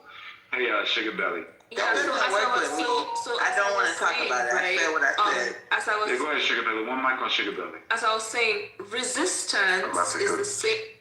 This same resistance person is the same person who came to the Nigerian rooms the other time to scream at us and tell us that Christians are oppressing Muslims in Nigeria. Okay. Yeah, like he came to Nigerian rooms like multiple times to tell us that that Muslims are being genocided in Nigeria by Christians. That Christians are the ones genociding Muslims. But he was blaming me. Sorry, what did you say? He was blaming. Where is he at? He left. No, he came to Nigerian rooms, right? Basically, because we're talking about like the stuff that's happening in Nigeria. He came to Nigerian rooms and climbed our stage to tell us about how he believes that Christians are genociding Muslims in Nigeria, which is the complete opposite of what is happening. So his entire position is based on an irrational defense of Islam. No more what is this? Real quick. Stop, bro. Stop riding the waves. Let her talk, bro. Come on. So you're sensitive. Pull up in the music video, bro. And you don't even know how to dance. Just let her talk. Yeah, so I'm just saying that you can't really expect him to have any kind of rational point because his whole he didn't reason his way into the things that he's saying. His entire position is to ideologically defend Islam. And unfortunately, marrying children is baked into Islam, right? So you can't, and the prophets did it. So he feels that he can't go against it because the prophet did it. That's the reason why he comes and he starts arguing with you about how little girls, once they start menstruating, if they menstruate at 10, it's okay to marry them. If they menstruate at 11, the reason why it's not because he's trying to be logical. It's because, and it's not just him. Like a lot of Muslims, this is one of the difficulties of being a Muslim. It's literally the fact that it's very difficult to argue against child marriage in Islam. Okay, exist, but Resistance said, Jesus said, it's okay to marry a 9-year-old because they've reached, I guess, menstrual maturity. But then he said that, and then he said Jacob rapes children. Yeah, but the irony. The irony is lost. Yeah, maybe I need to read more like books written 1400 years ago, but I just seriously don't get that. Resistance also just wrote in the chat now. He said child marriage is forbidden in Islam, but she wouldn't know that because she's uneducated and she's from a mud hut. So this is another common thing that you hear Muslims say. They'll tell you, oh, child marriage is... But the silent part that they will never tell you out loud is that the only reason why they will say that child marriage is not allowed in Islam is because they redefine the children as adults. When you say that every child who has had her period is now an adult, then you can say, oh, look, we have low rates of child marriage. Yeah, that's why he asked the question. You know why that is, right, Sugar Belly? Because age is a social construct. So, depending on society, right? Age is not a social construct. Yes. It isn't? It isn't? No, it absolutely is. It absolutely is. It is a social construct. It absolutely is. What I mean by that is this. What's an adult? Like, make it true. Society dictates what an adult is. What's a child? Society dictates what a child is. There's no hard category, no hard line. But these things are biologically also, right? Yeah, so if a society says we're going to use this biological marker, which is menstruation, puberty, as a factor to demonstrate that this person now reaches adulthood, just like you see within other animals that exist in nature, then they're basing it on, like you said, biology, right? But that's the society. So society dictates that. And then the society would say that, hey, no, you need more than that to be able to be an adult. You can't just... One second. Yeah, I'm after Nathan. Oh, my God. But I guess you get the point. And this is the slippery slope from ideologies like Sugar Belly's ideology. Nathan, this cannot be the third I'm next. Those post-modernist takes, which are, hey, these things aren't hard categories. These things are soft categories. And we can define them as much as we want. Because as we look objectively throughout different societies, we see that different societies came to their own ideas on what an adult is. Because there's... Come on, shake it out already. Just go ahead. I'm almost finished. And, you fucked me up. Go ahead, Nathan. Go ahead, Simone. Oh, yeah. So basically what Nathan's saying here is that we know age is a social construct. The point of like adult... Cannot be. What are you doing? Right? You're next. So what did you say? You're next. You're right after me. All right. So different cultures have different consenting ages, right? You can clearly see in the United States of America, states have different consenting ages. So the Muslim dude, Resistance, he said not only do they have to go through like puberty, but there's these other qualifiers as well. They have to be like mentally sound and they have to be able to consent. Okay, so like that's qualifiers that he added to the Islamic faith in the modern day. And I think what Nathan's doing is he's pointing out that the line that we can all agree moves around is quite similar to the parallel argument of earlier of what a gender is.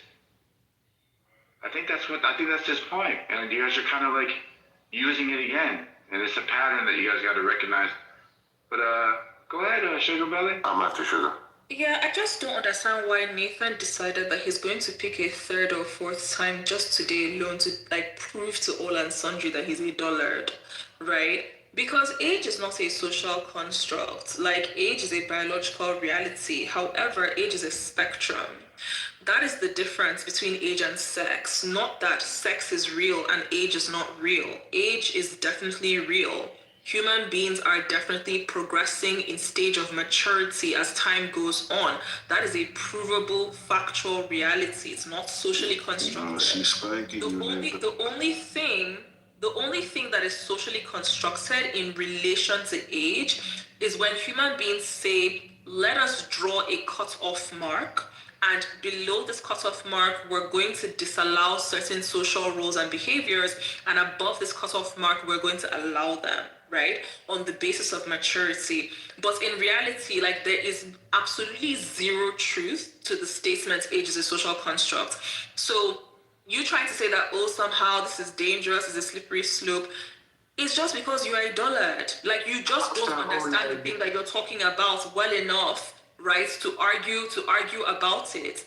Now, as to even like the point of saying, oh, using a biological marker like menstruation, if we agree and accept, right, that the entire point, right, of the human body, all of the adaptations, all of the stuff that we have, right, is for survival and for reproduction, then the age of maturity, of sexual maturity, has to be the age range or whatever age it is at which you can have the greatest reproductive success. So if you go by the age of menstruation, we know, because we have the data, we've literally been seeing like women and girls giving birth like for all of humanity, right? We know that the age of menstruation, or the average age of menstruation, or the age range at which menstruation begins to occur, which is usually like around age 10 to like age 15, we know that this time period is not the range at which you have the highest chances of reproductive success. It's not. Reproductive success at this age range is actually quite low. Why? Because the pelvis is not yet wide enough to have an unobstructed pregnancy. One of the biggest killers of girls of that age range for most of human history was obstructed pregnancy, because idiots around them thought, oh, she's menstruating, so that means that it's okay for her to have a child now. The age at which you have the highest reproductive success is the early 20s. By the early 20s, on average, the pelvis has widened sufficiently for you to have, fairly good chances of successful pregnancy and childbirth. By the early 20s, the person is fit enough and healthy enough on average to survive the rigors of pregnancy and childbirth. By the early 20s, the person is genetically still young enough to have low risk of complications, birth defects, weird genetic mutations, and so on and so forth. So if you don't count all of these other things, if you don't take them into account, when you realize that evolution is blind, it's completely blind, the only point is to just keep on reproducing. You can't just arbitrarily say, oh, menstruation, because menstruation is biological, that must mean that menstruation is the age of maturity. That's just you being dumb. Because guess what? If but they're not just people, using age. Let me finish. They're not just using that. Let me finish. If most people, or if most women or girls or whatever, if most girls, right, reproduced around the time that they started menstruating, majority of them will be dead. Majority. And if majority of them die, let me finish. And if majority of them die because they're reproducing around the age of menstruation, then that means that for the whole point of like the evolution and the reproduction and the survival, that is suboptimal. Okay? The optimal age range is the early 20s. Alright, so the reason why this, let me go to Oleg. I'm after Oleg.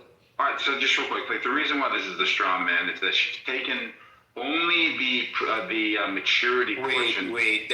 Just shut up, and attributing that position to nobody here that's actually holding that.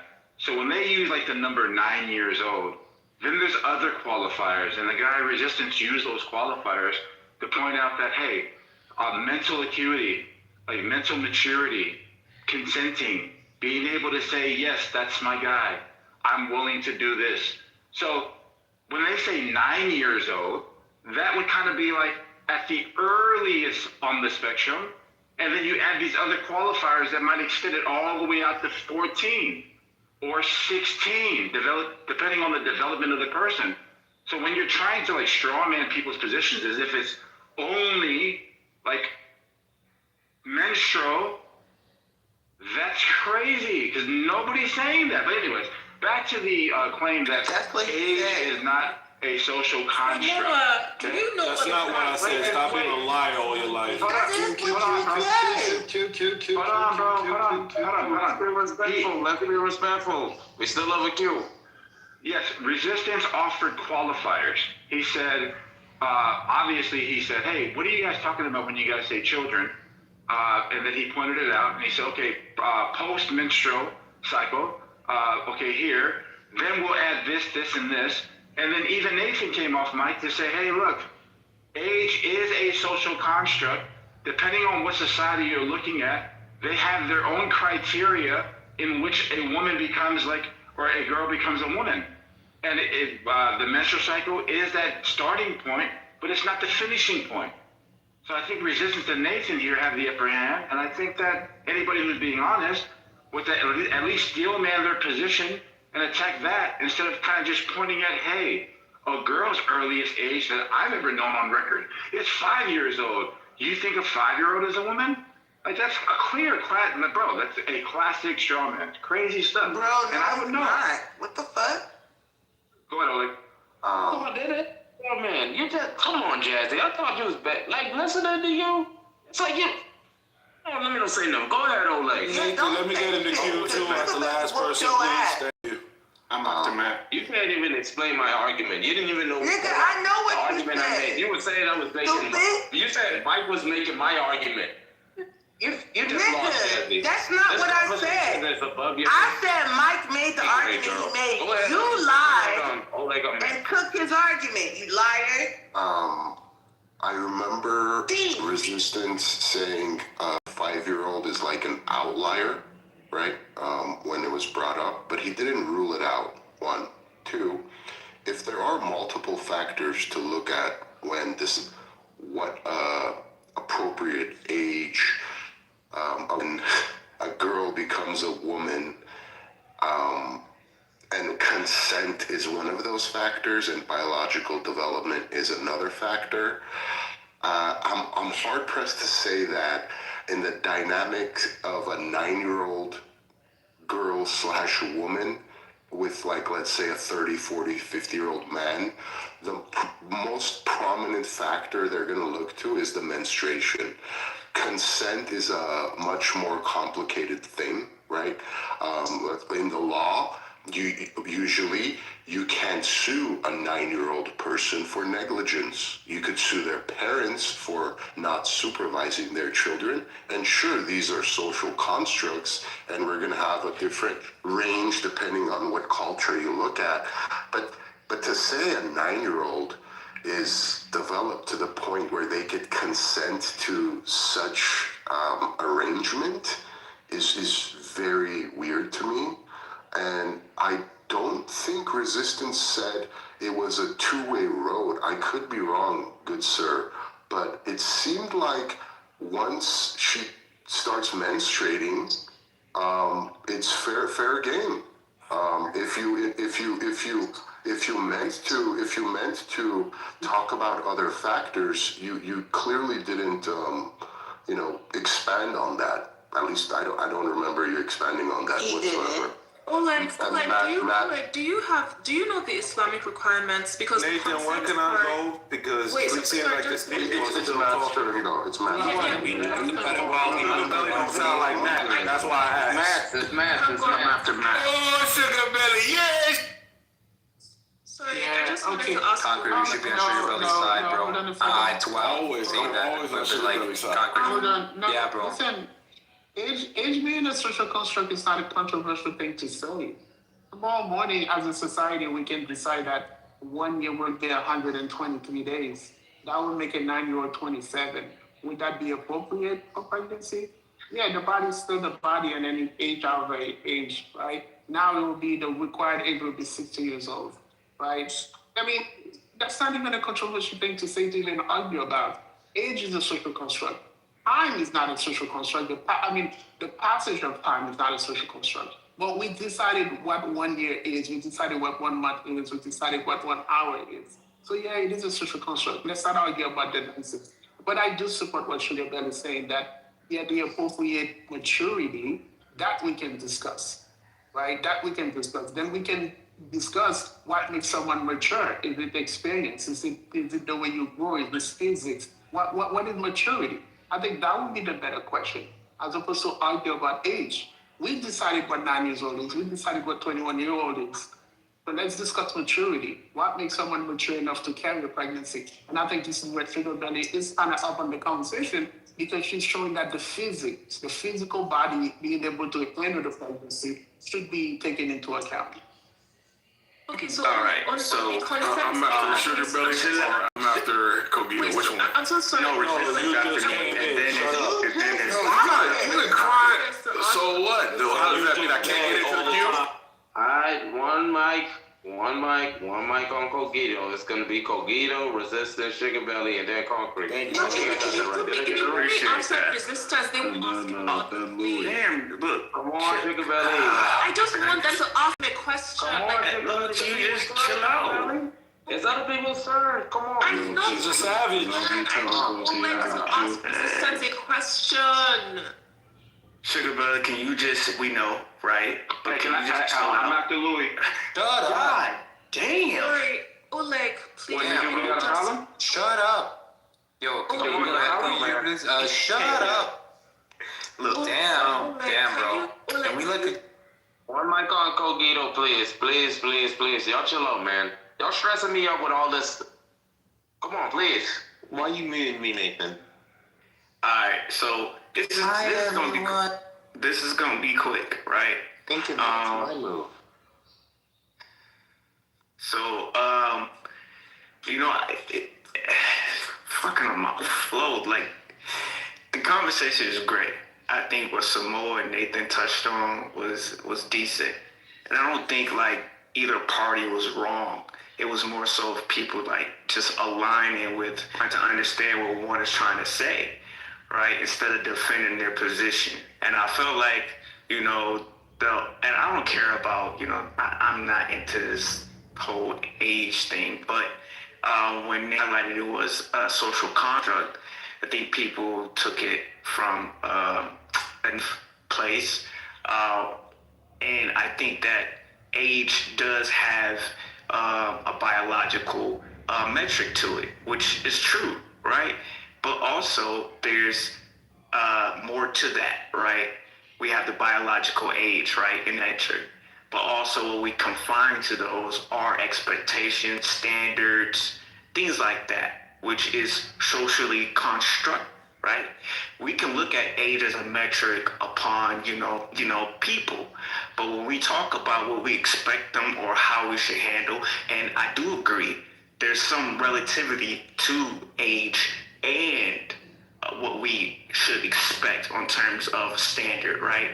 And what I mean by that is that what Sugar Belly pointed to is that at a particular age, the way our body is, we should accommodate that respectfully with these particular expectations and standards, right?